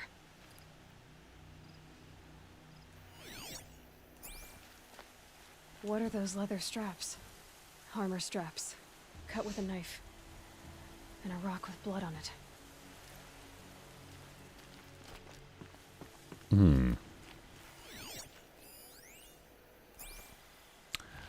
Is there any more? Or do you need to go and... More blood stains? More clues. Those rocks, they're shattered. Something hit these stones. Something I've never seen before. Okay, so we've got blood stains, we've got leather fragments, we've got rock that's broken, and we've got something, a stand that's housed a bit of heavy machinery. This is Ursa's helmet. I thought she died in the field below, but it must have been here. All this trickery. For what? Feels like it's just to torture me. I have a theory, but it takes a little imagination. So far, your theories are better than other people's facts. All right. I like the I quote. think the Oseram ambushed Ursa and her men with a new weapon. They mounted it on that tripod up there. It fires waves of force, maybe sound. Looks like it cracked the stone there. I think it paralyzes people instead of killing them. It dropped the vanguard right there. No blood on their weapons. No fight. But why paralyze them if you're only gonna move them and gut them? They were trying to hide something.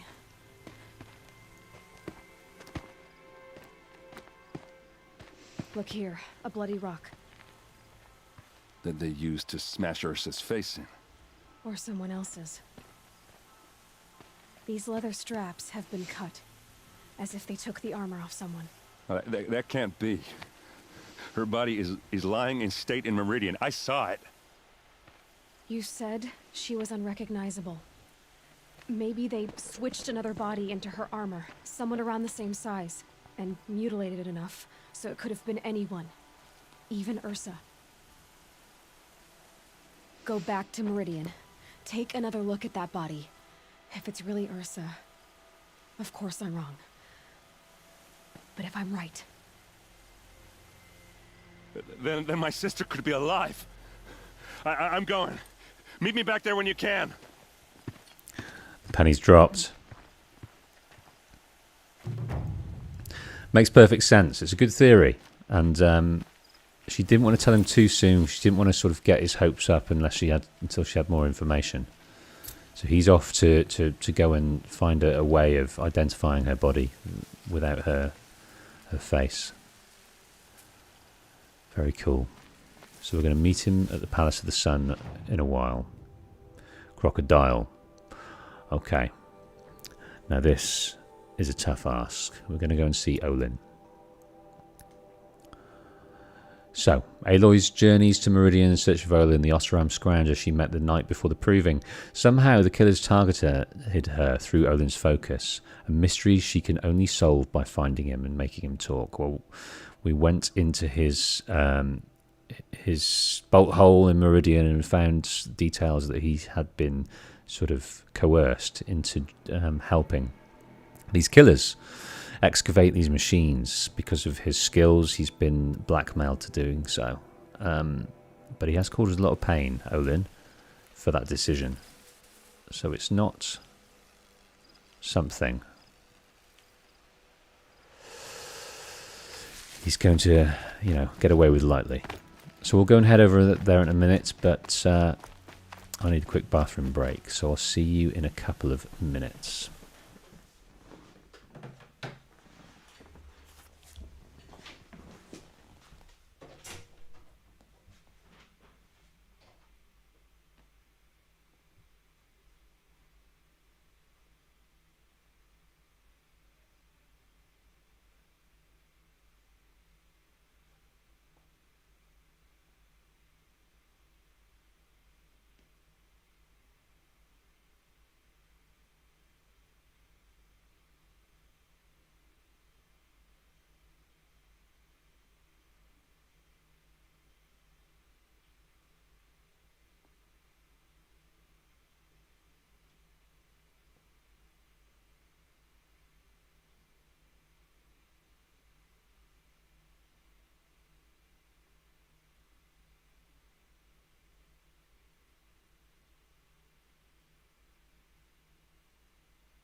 Okay, I'm back. So, poor Errand. Up and down like a yo-yo he is. He just thought he lost his sister. And now there's a glimmer of hope. A glimmer.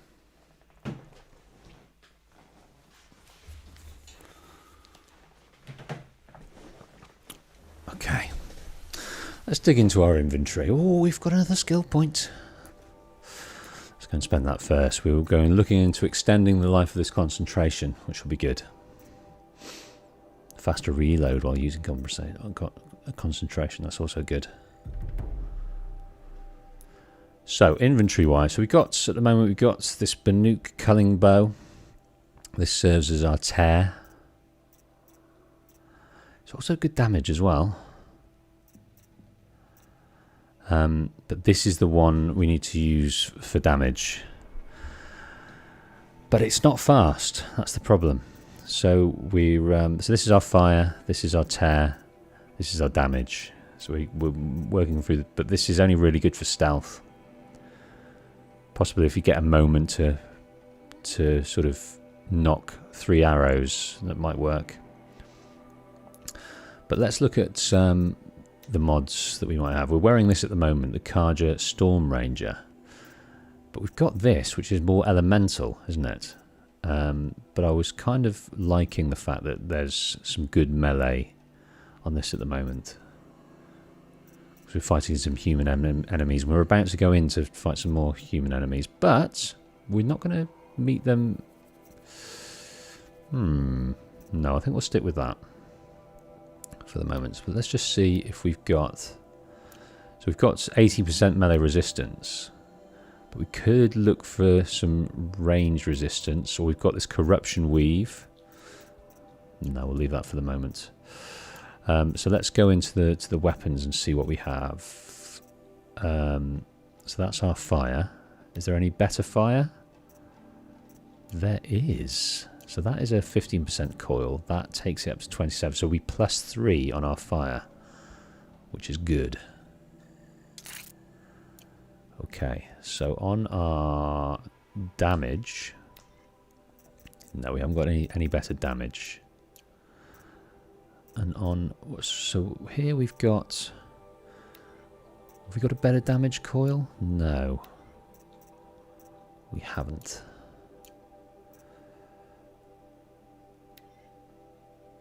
Our tear, no. We're all caught up with the mods. We're all caught up. Right. Is this a way down or No. Dimmed bones. Let's have a look around here. Is there anything funky we can see? Because this is quite impressive, isn't it? We've got a decayed satellite dish. It's been 1,000 years. All the kind of the back of it, the membrane, has been long disintegrated. It's just the metal that's left. That one's collapsed. So is there any... what's that up there? That's a supply crate. That's a supply crate. Yeah, let's have a look round. This is sort of the inner workings. This is where they would be able to move and shift and direct it. Okay, I'm going to make sure we're all loaded up so we can use some of our resources. I don't think any of them use chill water here. We might have to...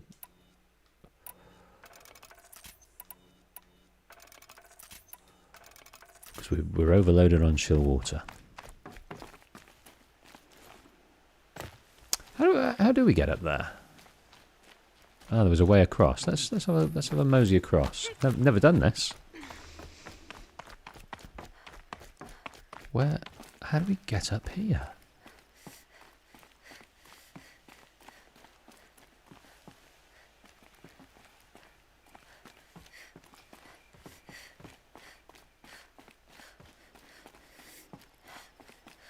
I have no idea. Ah, there seems to be a way here. Here we go. Don't know what we're going to find. There's definitely a supply crate, but that's about it. We'll get a better vantage point to see what this area is all about.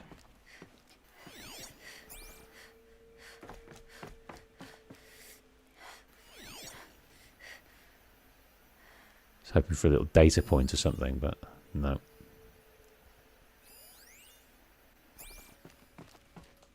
Oh! Damn it. So Scarlet, there's a metal flower. God, you know this game, don't you, Scarlet? You absolutely know this game. You should be doing this. So is that amongst the ancient debris, which is... Ah, what have we got here? So ancient vessel. A necklace. A black bracelet. So this is a one of the brands, the companies at the time. A cracked and battered vessel once dear to the old ones. Jomi World Tour 2053 is spelled among faded colours. Sets of ancient vessels can be traded in Meridian for valuable rewards. Now Jomi, I'm not sure what Jomi is. Is it some kind of machine Robot Wars type tour, or is it a band? I'm not sure. I don't know where this metal flower is either. Does it tell us on here? No. Yep, I know this game, but I'm a horrible player. Well, that statement is true for me as well.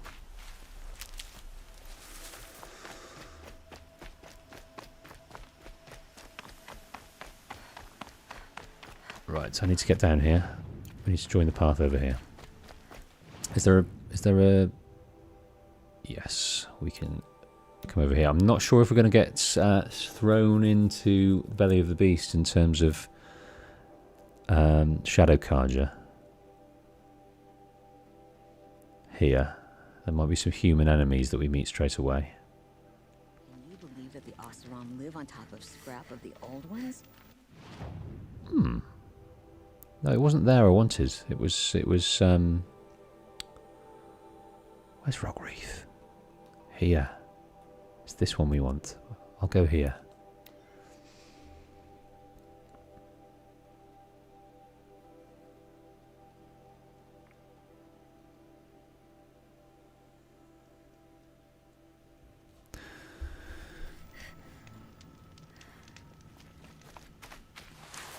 Right, we don't need to take on... Come on, come on. We don't need to take these guys on, I don't think. If we can do it without alerting them, that might be a good option. Got a guy over here, so let's maybe try.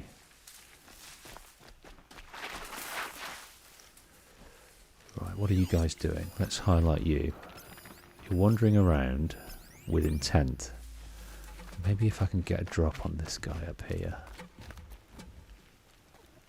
There's two of them. Okay.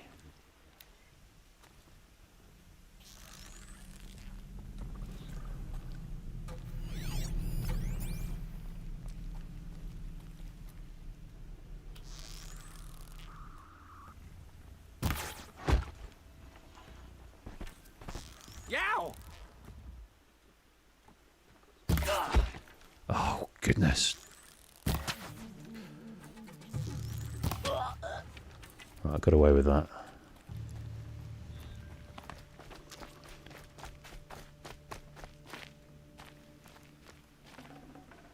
Forget about traveling light.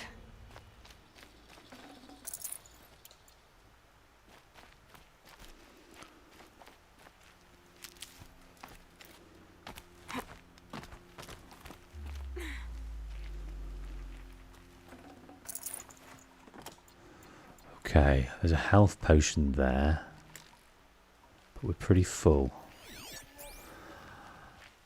Right, this is full of goings on in terms of story and in terms of combat. Let's take it in.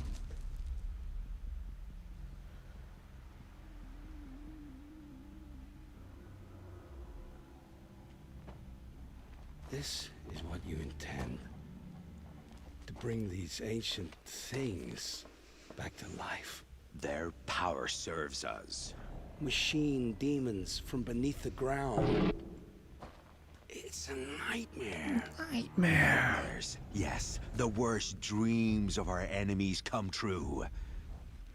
Yes, rise.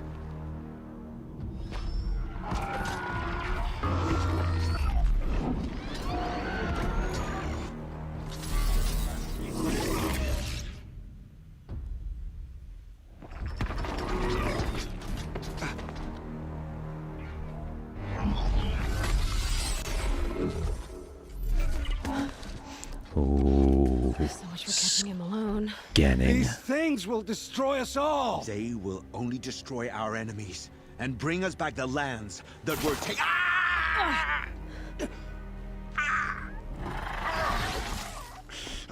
My focus.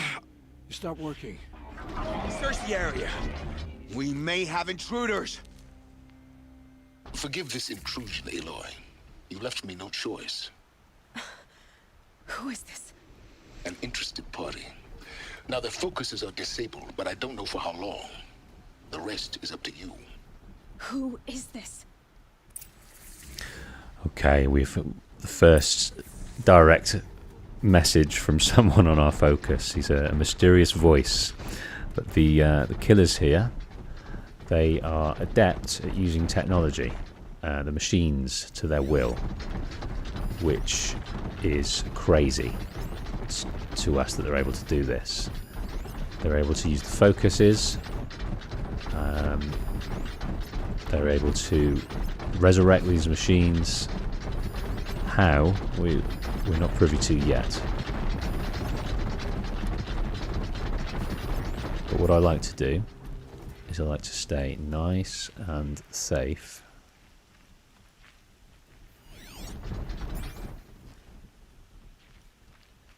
Up this end of the world.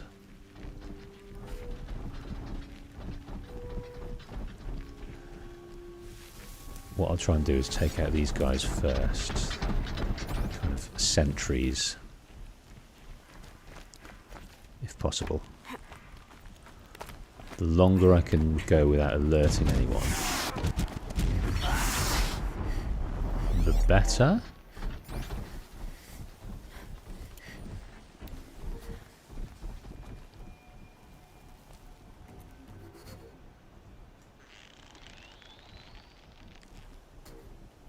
Oh God.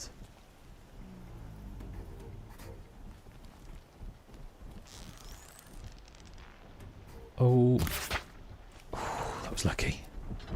That was very lucky. There are logs you can use. Where are the logs? I've never used logs.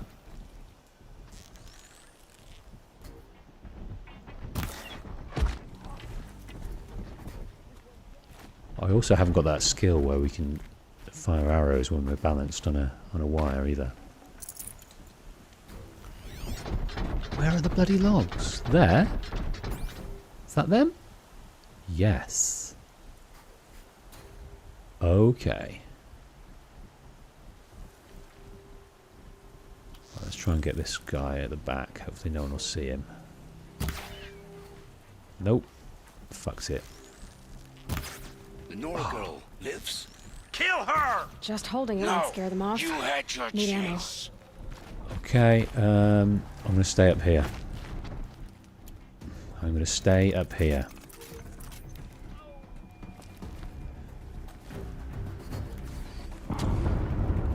Hopefully we're not going to fire too much.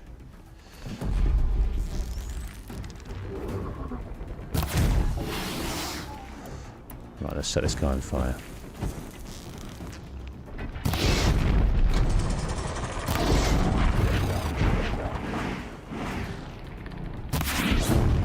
Okay. What have we got here? That was quite the... I can't see where...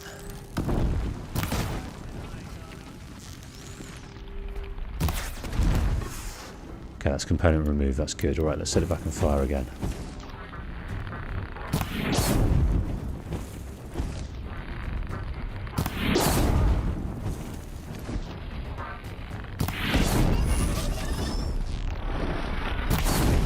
Okay.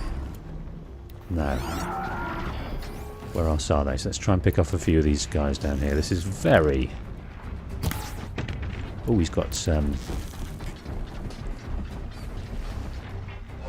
of these. Oh! He should be blowing up in a minute. Let's hope he can blow up his mate.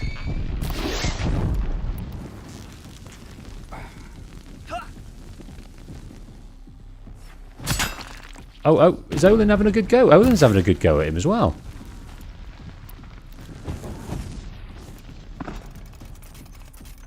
On your side, there are logs you can use.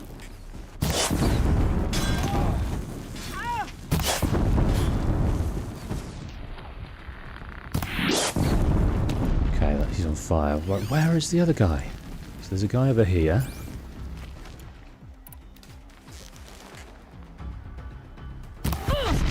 Oh, okay, that's got me. That's got me.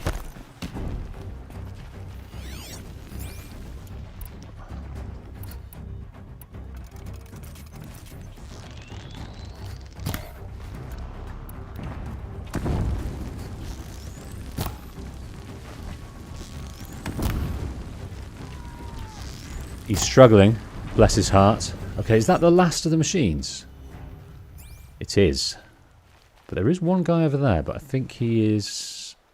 No, he's firing. He's firing like a beast. Let's see if we can...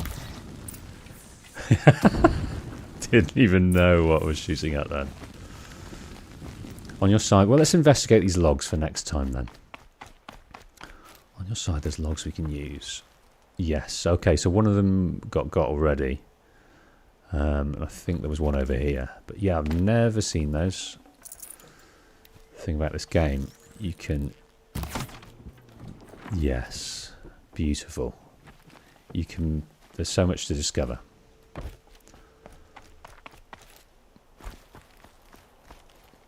And I've forgotten the safe way down as well. Oh, that wasn't it.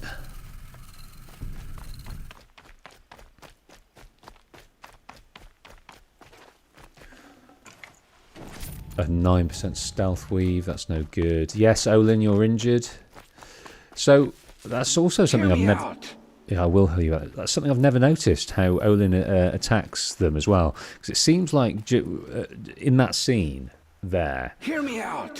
What happens is he realises that what he's done, because he didn't know that they were using the machines to that extent.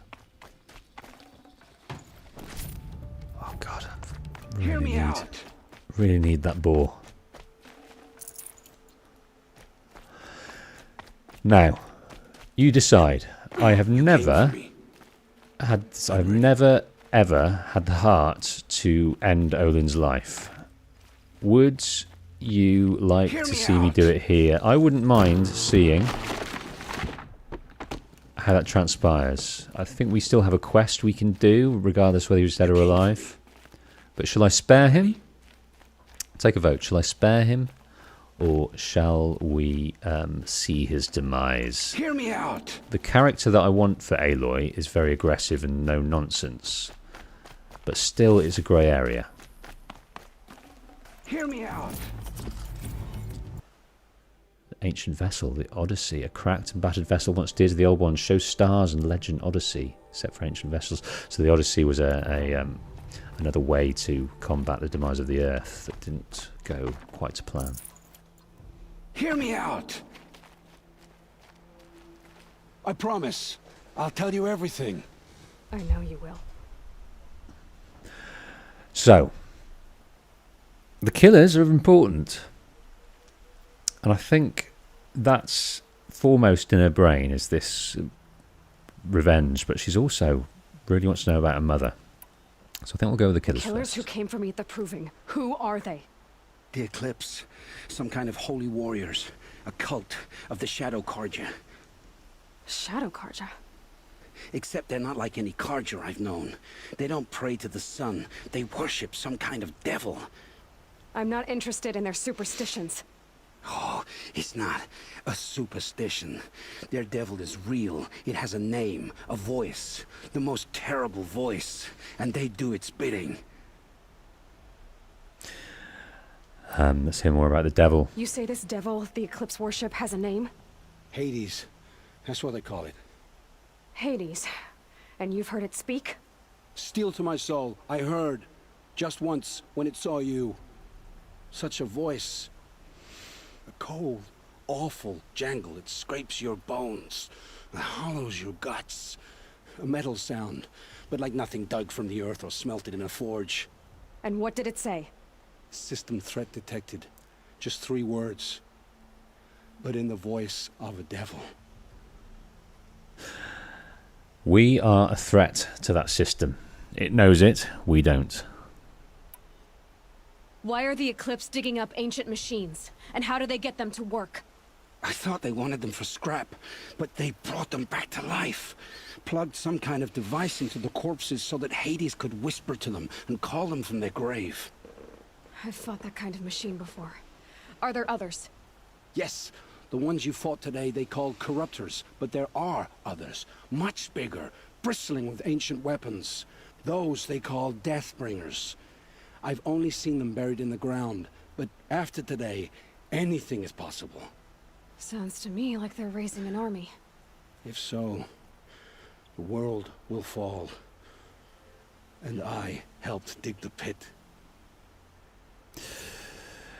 That's a wonderful adjective. Bristling. Bristling. Dangerous weapons. Okay, so we've heard that. We've called them the killers for the last 17 episodes. But now we can call them what they are. The cult of the Eclipse. A cult of the Shadow Carja. What are these Eclipse cultists after besides me? They never said. But given the Carja civil war, they must want to overthrow Sun King Avard and take Meridian back. What do I have to do with that? I don't know. When they attacked the Proving, a man came for me. Tall, strong, dead eyes. Helis. And who is he? The terror of the sun. Stacker of corpses, we Oseram called him. Hmm. He was the Mad Sun King's champion. If only he'd died with his king. But now he leads the Eclipse. I tell you, he's the most dangerous man alive. And we're the most dangerous woman. So you said the stacker of corpses, and that was in that bit of data point lore, saying that the Oseram stacked the corpses of the dead. I thought it was the Oseram that stacked them so that they wouldn't climb over them, but it must have been the other way around. Yeah, it must have been the other way around, like a tactic it's an intimidation tactic. If they're going to attack, they need to climb over the corpses of their fallen. Wow. How did the Eclipse recruit you? I know they took your family hostage, but why you? I was a scrounger, a rummager in dark places, good at what I do. I suppose they knew I would serve them well as a scout. I had taken a delve near Maker's End. When I surfaced, they were waiting. I laughed when I saw the priest, but then he showed me Helis's encouragement. I didn't laugh after that. They gave me a focus to watch my every move. I followed orders. You had access to Meridian. Why didn't they get to Avard through you? Too much dirt under my nails for an audience with the one true Sun King. But whatever Ursa or Aaron told me, the Eclipse heard every word through my focus. That's why I couldn't warn you. If I'd tried, they would have killed my family. Now, this is the crux of it for Aloy. This mysterious woman that looks like her. The Eclipse were sent to kill me because I look like another woman. Older, maybe twice my age, short hair. Who is she? I don't know. My focus found her image once, in the ruins at Maker's End. Maybe you can find her there. You found her image in the ruins? How? There was a door. Beside it, a kind of ancient device that contained the woman's image. My focus recorded the location. You do look like her. Is she your mother? I'm the one asking questions. Time to judge you. Well, Scarlet, you think brain first, then heart. Okay, let's try that. I don't think I've got the heart to kill Olin, because it just makes sense. He, anyone would do what he did. Anyone. I've heard enough. It's time to finish this. I won't beg for my life. But if there's any mercy in you, free my family. Please. Where would I find them? My focus recorded the location. There are always guards there. You look like you can handle yourself. Brain first, then heart. All this time I tracked you down. I thought this decision would be simple. It's not. Your role in events was coerced. Perhaps you're not an evil man. Just a weak one. I am. The only strength I ever found in this life was my family. Death is what you've earned. And yet... I know what I deserve, Aloy. You shouldn't hesitate. I can't do it. I want to do it. I've never done it. But we still have that quest we can do to save his family. And if we spare him, he comes along for the ride, and we can delve a bit more into his character there. So, yeah. Brain first, then heart. It will take many good deeds to make up for the crimes you've committed. You're sparing me? After all I've done? Yes. Forge a new life, Olin. One of better make. Then the rest of my life will be lived in your debt. Go to the place where your family is being held and wait for me. We'll make their lives the first ones you save. I didn't earn this mercy, but I will die to make myself worthy of it. I will be waiting for you. That's really interesting, her phrasing there. She's not known the Oseram tribe for long. She knows Erend and Olin, and she's come across a few others. But their language, their way of speaking is very... it's got a lot of metaphors, and she adopts that metaphor there to speak to Olin, to speak to him in a way that he'd really understand. and almost to hammer it home, to use another Oseram metaphor, is that forge a new life, one of better make, using his own language and colloquialisms against him, or for him. That's great. Clever girl, Aloy, you clever girl.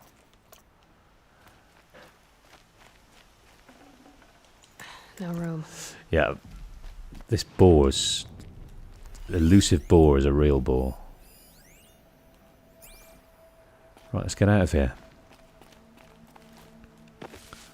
Well, next time I'm going to experiment with those logs.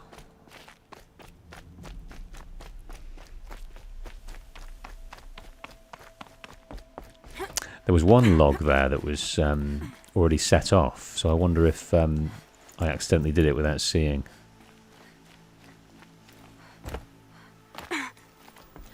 Okay, so the other cultists have gone. For the trail. Oh, we've got a Ravager there. Okay, let's go and hide in here and just see what we can see.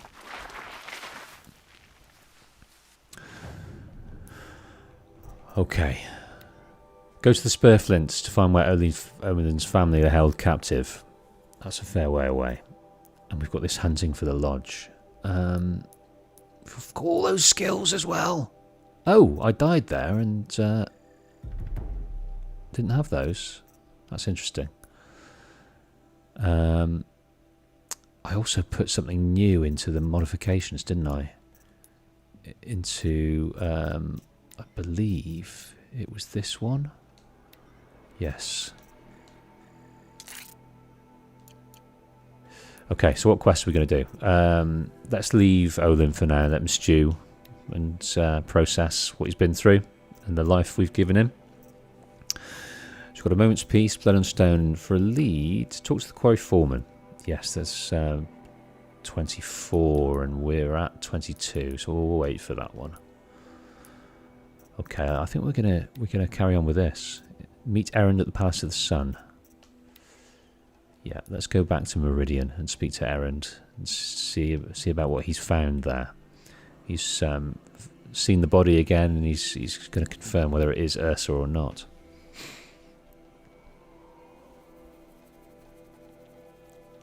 Yeah, Aloy, one of the best characters of any game, I think. She's very stoic. You know, she doesn't, but she has little quips and little personality traits that shine through her stony facade. It's very, she's a very well moulded character. Is it Ashley Birch, the voice actor, voice artist? She is amazing. She voices a character, Mel, in Last of Us 2. Who was a very, very different character to Aloy. But, yeah, so she's really versatile. Very subtly versatile. Can't wait for Maker's End. Yeah, we get to understand more about the lore of the old ones. More and more from now on. And that's so interesting to me. Murad. Blameless Murad. He's a nice soul. He's the right-hand man to Avard. Greetings, Aloy. I am known as Blameless Murad. Please come with me. You're needed for an important consultation. What do you mean? Where's Erend? He's inside, attending the Sun King, where we should be without further delay. Follow me, please. All of these people are here to see the Sun King. Yes, and each has come to ask a favor of him. Unpleasant, but that's politics. The Sun King is eager to meet you, the machine tamer with a curious eye for detail. It's all very intriguing. I'm not here to intrigue you. Too late. First the Oseram get special treatment, and now Outlanders from the Savage East? What possible interest could the Sun King have in her? So we're jumping the queue here. They've all got requests of the Sun King Avard. They don't like his. They don't like his style. I've been here for Ignore them. Nobles are like children who whine when they don't get a second helping of dessert. They're entitled. They are entitled. So they had it all their own way with Duran.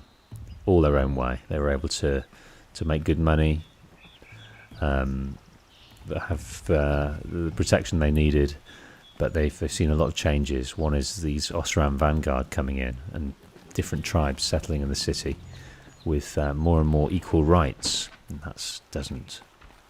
What's the Sun King like? The most important thing is what he isn't like. His father. I think you'll find him to be a reasonable man.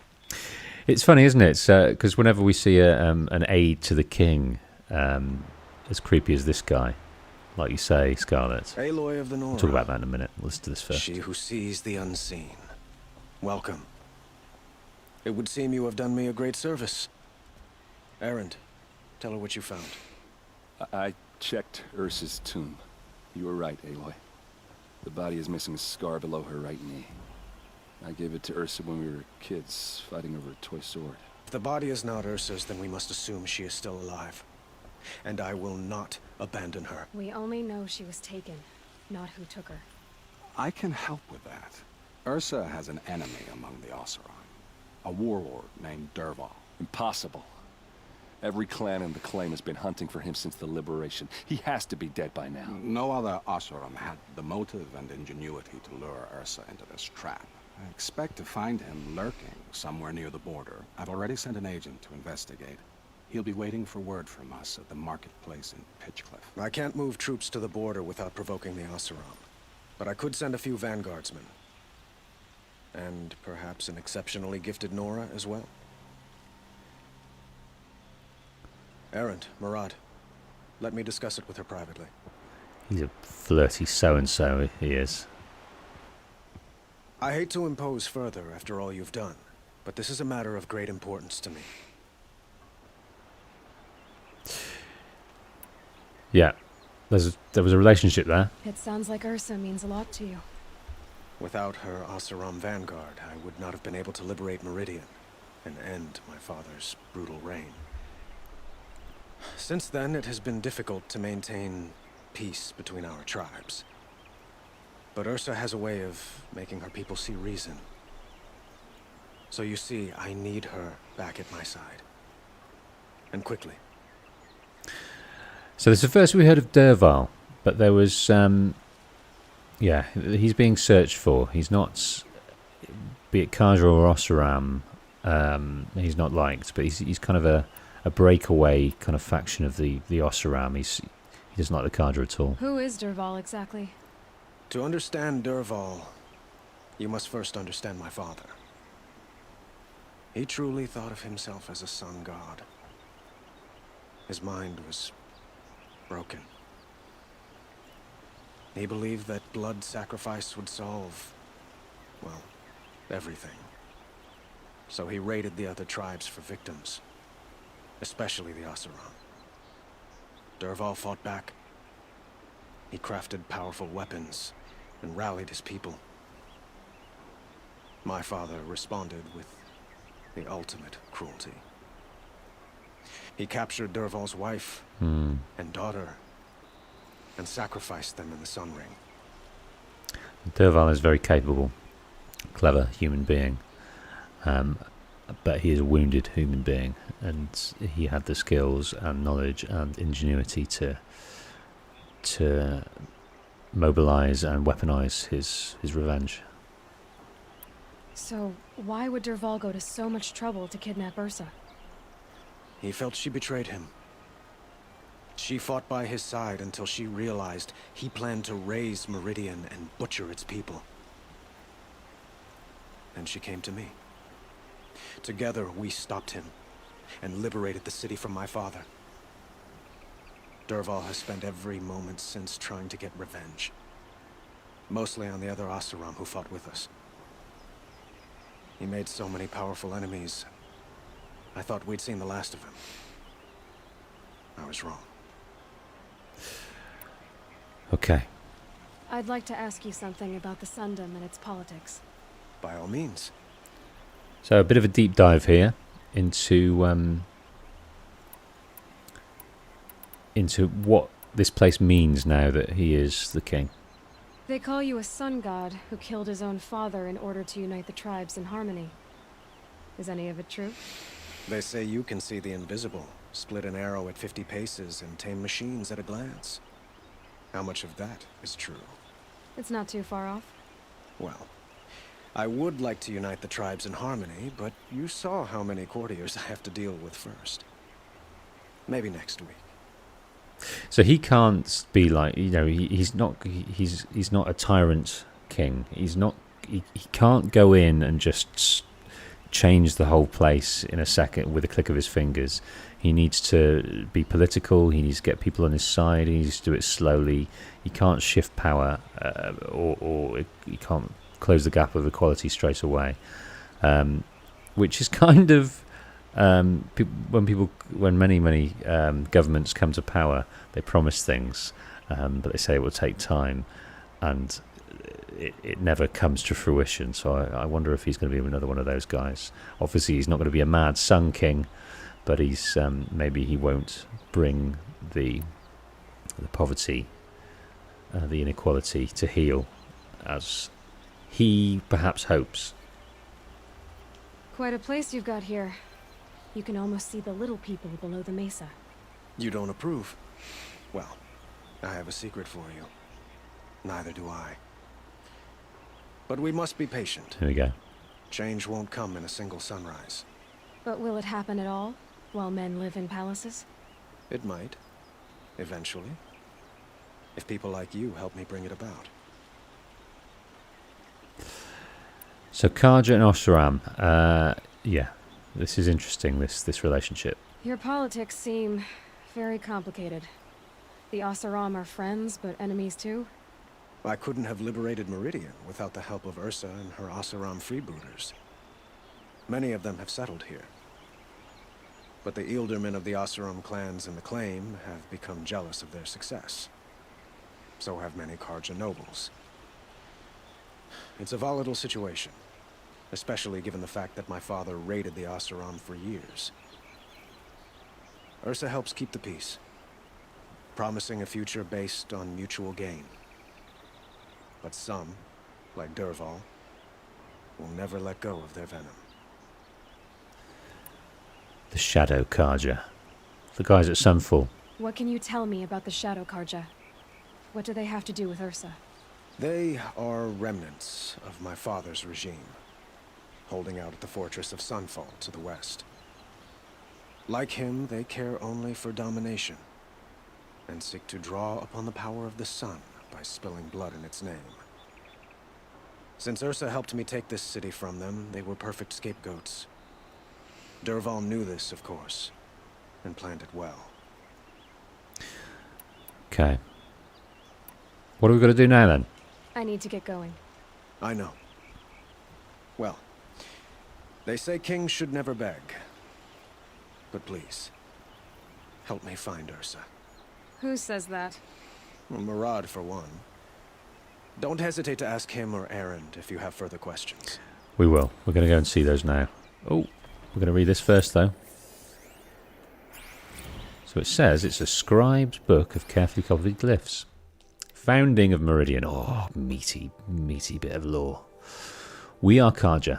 In us is the blood of those led by Ahriman from persecution and pursuit so long ago. Out of the far savage east we came, guardians of a treasure greater than land or metal, the leaves of the old ones. Ahriman found the leaves in a ruin, picked out by a beam of sunlight, and he recognized at once their importance. Within was etched the first teachings of how to observe the sun, to recognize its guidance and to understand the place of man. From out of the leaves came the first glyphs, the first writing, so our knowledge could last longer than voices. But when our forefathers offered to share this gift, they were driven out by those they had once called tribesfolk. These ones feared to have the light of knowledge brought to bear on their ignorance, or were jealous of its power, and so began the long wandering of our people, trusting only that the sun would guide them and deliver them from the barbarian tribe. So they headed west towards the sun. The path was hard and marked by the stones of families who fell along the wayside, even Ahriman's own. The persecution was unceasing from those without purpose, only the desire to debase and destroy, but the faith of the Carja was rewarded with a distant vision. A tower, yes. A tower like a solid ray of the sun, holding onto the horizon, flashing. Even as their enemies descended upon them, Ahriman followed the flight of the Glinthawks, leading his people through the looming canyons and teeming jungles. Again they saw the tower, so close now it seemed to reach the very sun itself, and they saw that the Glinthawks perched upon it. Beheld in the light of the sun, the tower, the spire, cast its long shadow upon a mesa across the verdant valley. Ahriman knew he had found a haven for the tribes, that this was a place shunned by those without faith, who cowered from the magnificence of the spire or the shining feathers of the Glinthawks. He named this place Meridian from a passage in the leaves, and the tribes settled in the protection of the great mesa. They found the site was blessed in every respect, carving their cliff houses from the bounteous resources, and in time from the red rock of the mesa itself, crowning it with the first columns of the city of the sun.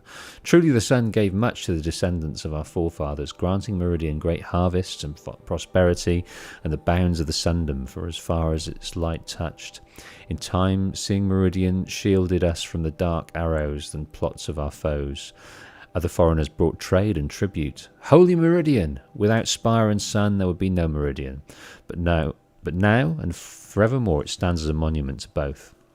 And the glory of Ahriman and the founders reflected anew in each Sun King of the Radiant Line and the noble houses of the Sun Court. So Ahriman's the first guy, and he saw, he flocked to the spire, followed the Glinthawks, but he realised that the geography of the place was perfect to be for protection, perfect to grow crops. It was just a wonderful place and of security and bounty. So fair play. And so a tribe was born. So each Sun King has followed in Ahriman's footsteps. So those leaves was an astronomy book. The leaves. So is the leaves the kind of the Bible, effectively, the Carja Bible. Let's have a look here. The Sun Kings. Yeah, let's hear more about those guys. The Chronicle of the Sun Kings. The founder, Ahriman, who guided our forefathers from the shadows of the savage east into the fastness of the Mesa Valley, and who, reading the signs of the sun and shadow both, delivered them to the site of the Holy Meridian. The bounteous Avard, who oversaw the clearing and sowing of the royal maize lands, so that none who walked in the sun's favour should go hungry again, who cut back the jewel to claim the rich estate lands for the first houses of the Sun Court. Yes, so they cut the jungle down to find these beautiful flat lands where they could build these enormous estates that housed them comfortably, as well as they could overlook their crops. The far-seeing Sadaheen, who expanded the sun's dominion to the north, south and east, setting a gate at Bright Market Harbour, and who before the sun at its highest proclaimed these lands would be known as the Carja Sundom, so by the light it was good. Generous Juwadan, who stocked the metal markets with the spoils of his own trampler hunts, and who allowed trade from north and south, even for permitting outlanders and gifts of the counting glyphs, so they might understand more than simple barter. Zaravad, the pilgrim Sun King, whose tower was raised to the top of the ridge of Veils, and who crossed the great waters of daybreak, so the Sundom might extend even further, and to honour the passage, had the great blazoned arch raised on the far shores, or visit these places. Now this is the guy. This is the most interesting guy, Iriv. So he saw the sun's passing into the west as a challenge, and he hammered that place and forged it with a great army to be pushed back 3 times at the great canyon lands that would be known as the Daunt, until on the 4th time his cohort broke through and were vanished in the lands beyond. So the Carja just see this forbidden west as this mythical place, but the Tanakh have managed it, the Utaru have managed it. It's just the Carja couldn't break through, be it geography or the dangerous machines they're in. There's other glyphs talking about tribes of people in white, and I wonder if that's Tanakh tribe, or it's something a bit more sinister. Prudent Bassadid, who had the mantle of his fallen brother thrust upon him suddenly, who ordered the construction of the fortress of Sunfall and the garrison of the Blazing Arch, carrying the land beyond it, the forbidden west, where only the sun may go. So it was kind of this kind of Bermuda Triangle that they didn't want to go in. They thought, no, enough's enough. 3 times. It's all, protected by the canyons. We've got Sunfall. We're going to protect it against the Carja Sundom. We'll just bloody live within our security and our means. Kavidan, the returner, Kuvadin, the returner, who strove to bring civilization to the savage east, but returned after many strenuous endeavours, saying it was no longer fit for the people of the sun, and called for the building of great towers and walls, so the wild land might be observed safely. So they really caged themselves. Renan, the firebird, who saw the Sundom suffer unprovoked attacks by the Tanakh horde, and who, against the process of his advisors, accompanied his army to confront them. Under the sun he claimed victory, though he was so greatly scarred he wore his blazoned helmet from that day. Nahasis, who was a hunter as much as a Sun King, and called for the proudest men of the noble houses to prove themselves in competition beneath the sun, and that those who felled the greatest machines would be situated at the first Sun Hawk and Hawks of the Hunter's Lodge. The illuminated Marzid, who the sun visited with visions so vivid and grand, he commissioned many statues and frescoes of his visage in Meridian, and for his summer palace in Sunfall had the great citadel raised, where he remained painting until he took deathly ill from his own pigments. So I wonder if the Banuk suffer that. They create these pigments from stuff, but I wonder if they use metals and dangerous carcinogenic things. Hivas, elder brother of Mazid, who decreed each family with a suitable male child to submit that child in service of the Sundom's then depleted ranks, and had the artisans turn their attention from works of art to outfitting each shoulder of the sun with the very finest armour, halberd and bow. So I wonder if was that the dawn of the Kestrels, I wonder? Because then Duran, who in the early years was a strong Sun King, defending the Sundom from the encroachment of other tribes and the derangement of the machines, but who became greatly addled and ordered the spilling of much blood in the sun's name, threatening to bring a twilight time upon us. And I wonder how Duran suffered, mental health suffered. I wonder if that was some kind of contamination from metals. We obviously speak to Bryn, who drank the blood of the machines. Maybe, the derangement deranged him so that he drank the blood and became a bit wacky. So Avard is just opening his account of being a Sun King, and he is known as the Liberator. Okay. So I think it was the geography of the land state that held Ivriv back, because the derangement wasn't a thing. That's interesting, isn't it? Because we see the sort of canyons in the trailer that. I wonder if it was more than just the geography. It could be. Or other tribes. But we hear about the reports of people that came back and saw weird things of the Forbidden West. So we'll find that. Okay, so this is the dwelling of the Palace of Avard. Pretty cool. Don't ask me where to go when we're lost. Yeah, we want to speak to Erend and the Blameless Murad. Yeah, he is creepy. And usually when we've got a sort of a haughty-taughty, underling of a king, he's usually plotting. But this guy's a pretty good guy. He's just a bit snotty-nosed, isn't he? Aloy, how can I be of service? It's obvious that you're an advisor to the Sun King, but what is it you do exactly? Whatever is needed, of course. Are you always so evasive? It depends. So, yes. Yeah. Are you a spy? Sounds to me like you're a spy. There are many helpful voices in the Sundom and beyond. I like to think of myself as a good listener.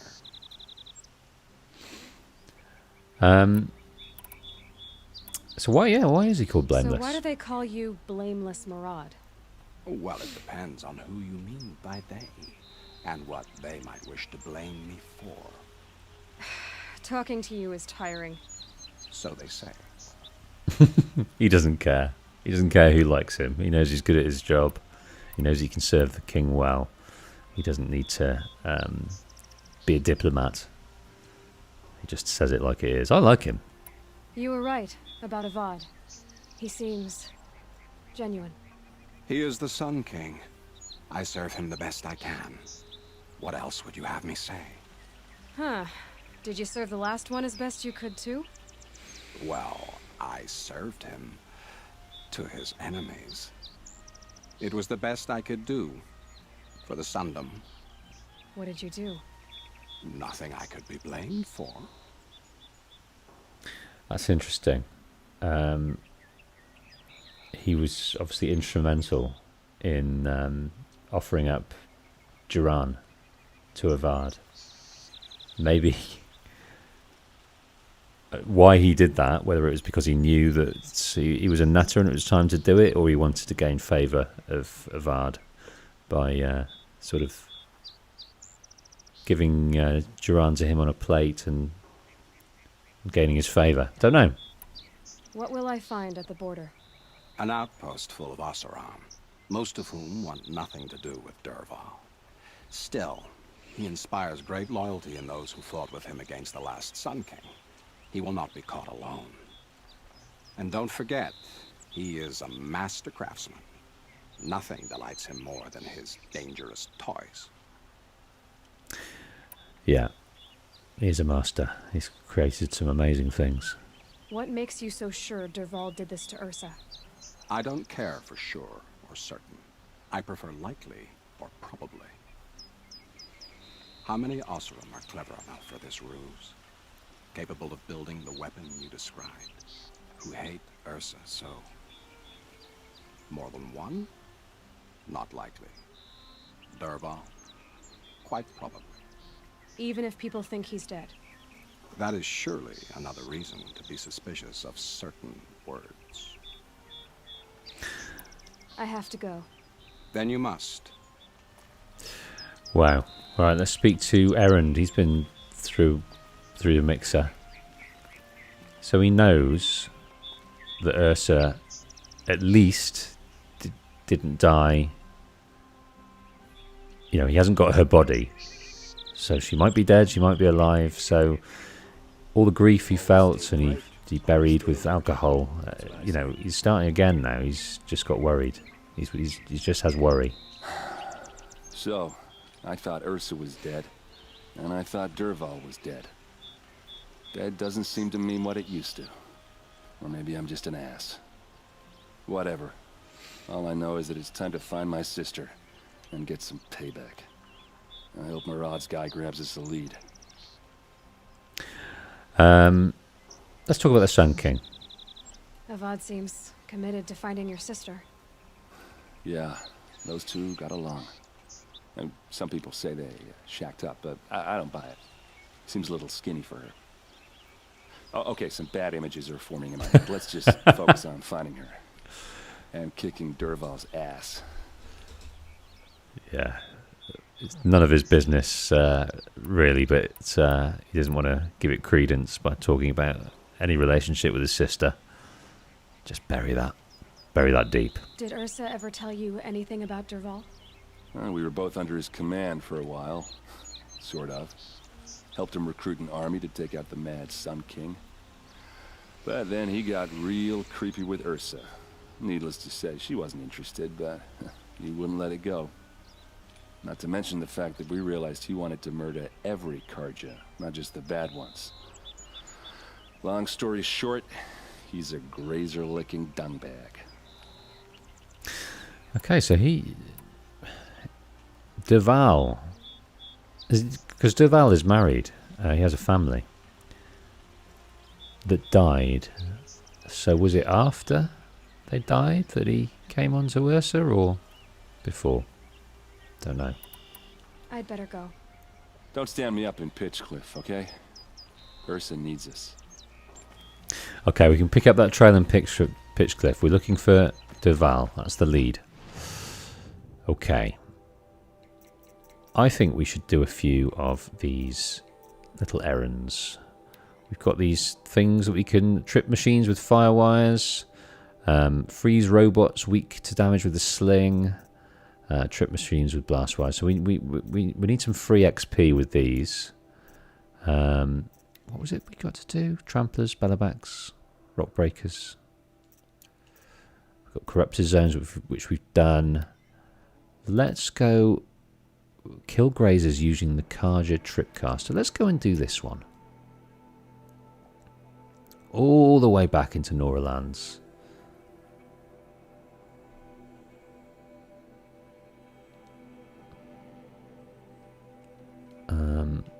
Go to this campsite here.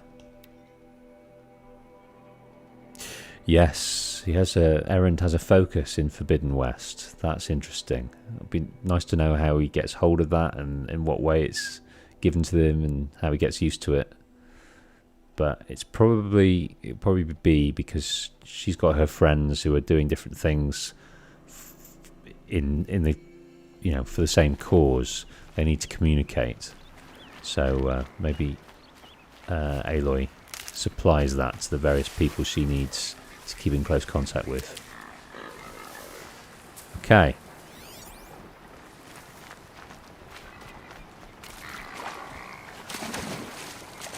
So let's go and sort this.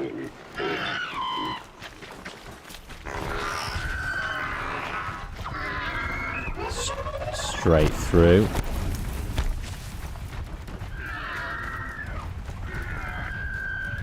There we go. Don't mind us.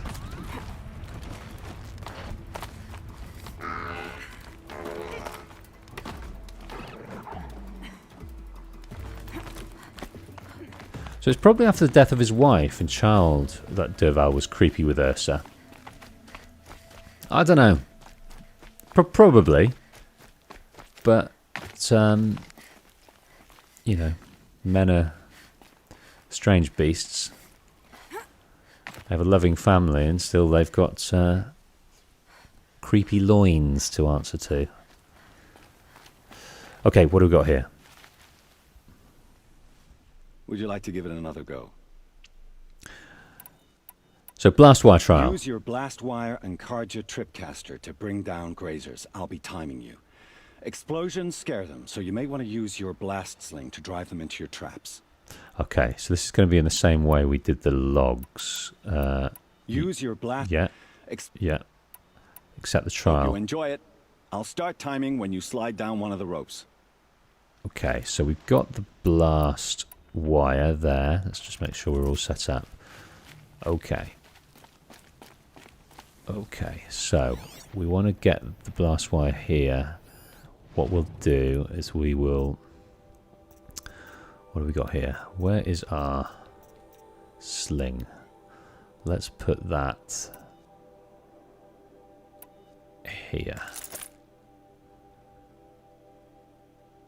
Now I'm wondering... Where's the blast? The sling. No, we've only got handling. Okay, let's do this. Let's do this. Let's do this. I'm wondering if there's more weapons we can buy here. I wouldn't mind a better sling. Yeah, so we got the shadow sling, but we need a crystal braiding, and I think we forewent a crystal braiding earlier on because we didn't have the bloody space in our inventory.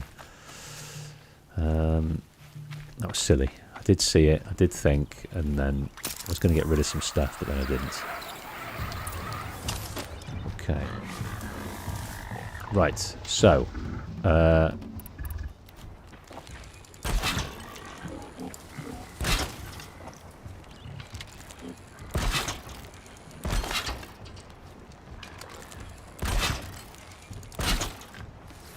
right, let's have a look here.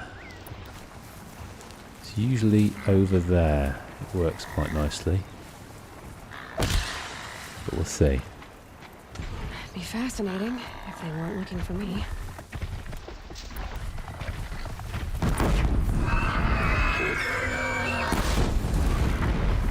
Two out of 6 killed with glass wires. 3 out of 6. Damn it.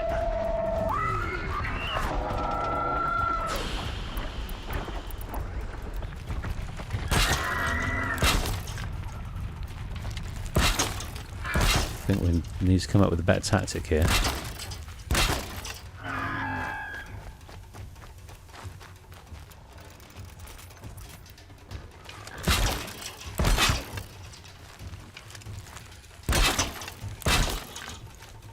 Right, what if we do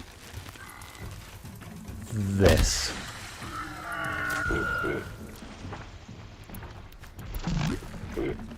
Come through here. Another hit.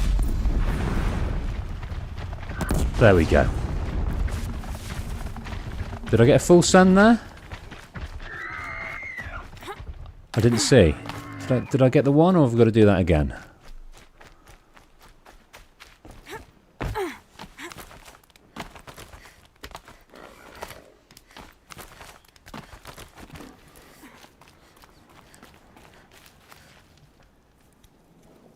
How'd you? Yeah! First time, and you win a blazing sun. You're good, even for Nora. You have everything you need to enter the Hunter's Lodge. Good luck in Meridian. Of course, you can still run more trials with me. The skill points, that's good. I forgot about that. Okay. Have we got any more questions to ask? Let's ask about the Hunter's Lodge. What is the Hunter's Lodge? It's a group of hunters who compete to bring down the mightiest machines in the land, run by the Carja in Meridian. You've already won 3 half-suns, so you're eligible to join. Just to warn you, though, they're not fond of Nora. Time for me to head out. They are not fond of Nora. Ready to test yourself. They have a breeding that they like to adhere to. But they have, since Avard came around, they have let different tribes into the Hunter's Lodge. And it's brought new blood and more ways of fighting, and I think that's great. But the old guard, some of them aren't too happy. Okay, we've got a vantage point. Does that mean we've got it? Or it's that we haven't got it yet? I think it means we haven't got it yet. What is this? Devil's Thirst completed. Yeah, I don't think we've done this vantage point. Let's go and see if we can do it. Does that mean we've done it?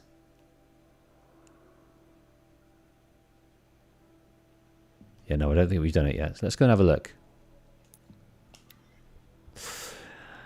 So Festus is not going to be happy that we are destroying his terraforming machines. No. No, that's true. He's going to create some wonderful, dangerous beasts to come and get us. The machines. They've been driven mad. Oh, didn't mean to do that. Right, let's go over here. I don't think we've been there yet. Bit of lore, bit of old lore. Have we been here? If it's green, you've got it. Oh, thanks, Scarlet. If it's green, you've got it. So we've got that one as well. We haven't got this one. Or have we? No. Because this is a camp we completed over here. We've got a corrupted zone over here.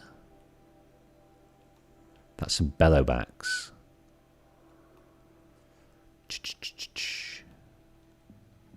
What we've got this. That's Banuk camp. I really want to do this, you know. I really want to do this. So let's head over here. And we can clear this area and then work our way up to there.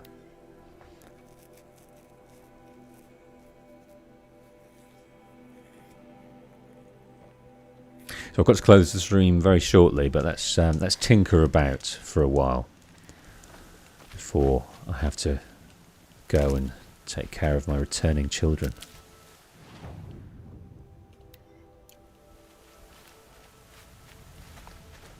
Return from their place of learning.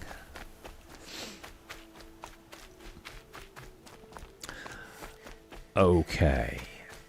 I believe this has a... What? Oh, don't look at me. Don't look at me.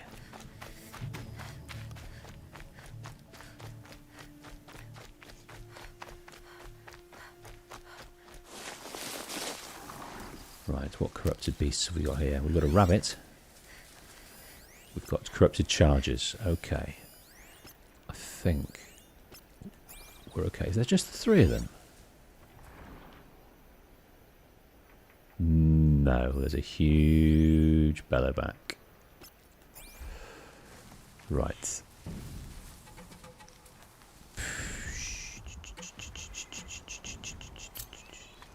Right, fire is our friend. Fire is our friend. While we're in this bush, let's read this. To all Jesse fans. Okay, I want to get something off my chest right now because this needs to be said. To all Jesse fans and to the entire Romantic Fortunes fan community, Jessica Sterling should not win Romantic Fortunes. It's some sort of primetime entertainment show. This is so obvious to anyone who actually pays attention. I used to be like you guys. Last season I wanted Jessica to win, but as of episode 3, series 3, episode 1, she's gone too far. Were you people even watching when she rejected Louis, the sweetest human being on the planet? You stood by her through everything. The Alaska acquisition, that time the Harrier bots malfunctioned mid-battle. The only reason Jessica has had any success is because Louis had her back. He loves her, and she doesn't even care. This is why I am throwing my support behind Vernon. I do not take this decision lightly. I was a Jessie fan for 2 whole seasons. Jessica is the whole reason I even care about Sterling Malkeet. But as a fan, I cannot continue to support someone so heartless. So these, so it looks like it's some show with battling robots, but these are companies. Sterling Malkeet is a corporate division, corporate company. So it looks like some game show against battling machines owned by different companies and headed up by these sort of reality celebrities. Maybe it's like Jersey Shore, but with machines. Okay. It was nice to read, but we need to think about this. Okay, so fire is our friend. So let's protect ourselves with a bit of fire.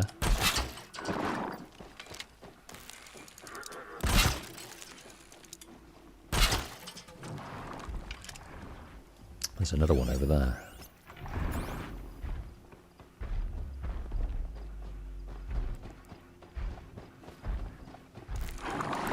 I want a bit closer.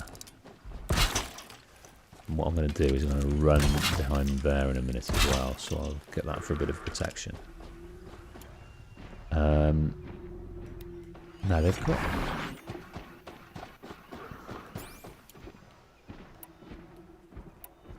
Now I'm wondering... I probably need to get my Carja sharp shot bow here as well.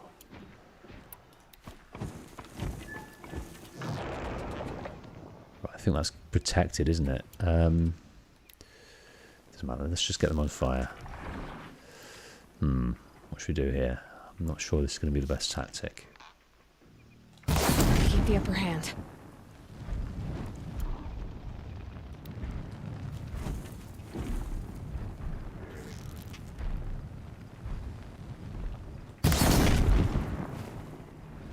Seems to be, because the other guys aren't too bothered. But they are now.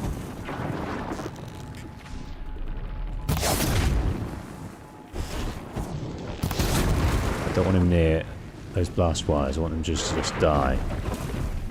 Okay, he's gonna... Oh, he's circumvented it. Filthy beast.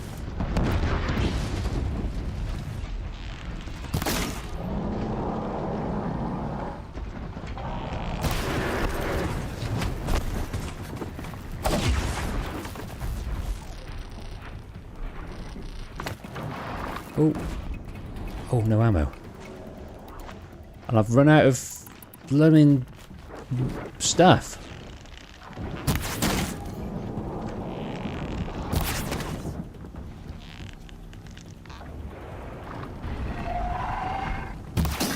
Right, that's come off.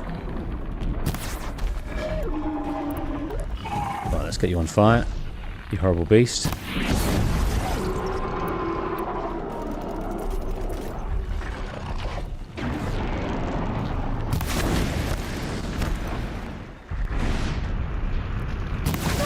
Oh dear, dear, dear, dear, dear. Probably need to try.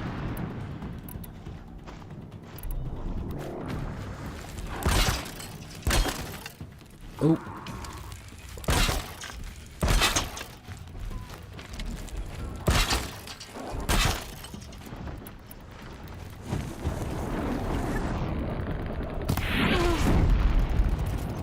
Oh, he's throwing his fire at me.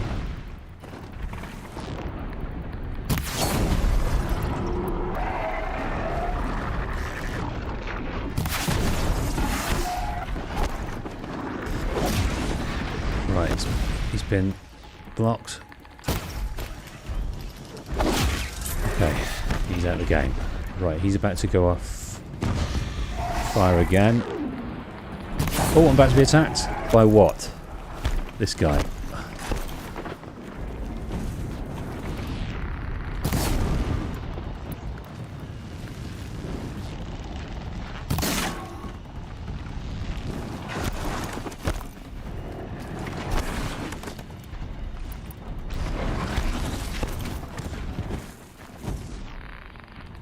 Oh, I missed. I was trying to last minute get that. There we go. I've procced the canister there, so he should blow up. Let's get this guy on fire again. That's good. Let's just try and send 3 into this guy's face. There we go. Right, he's sleeping for now. You're very ill. And think you might die there. Good. And you just need 3 in you. There we go. Stealth kill the charges. Yeah, no, I should have stealth killed. I should have stealth killed. You're absolutely right. Instead of rolling around like an idiot. Oh, there's another guy down here.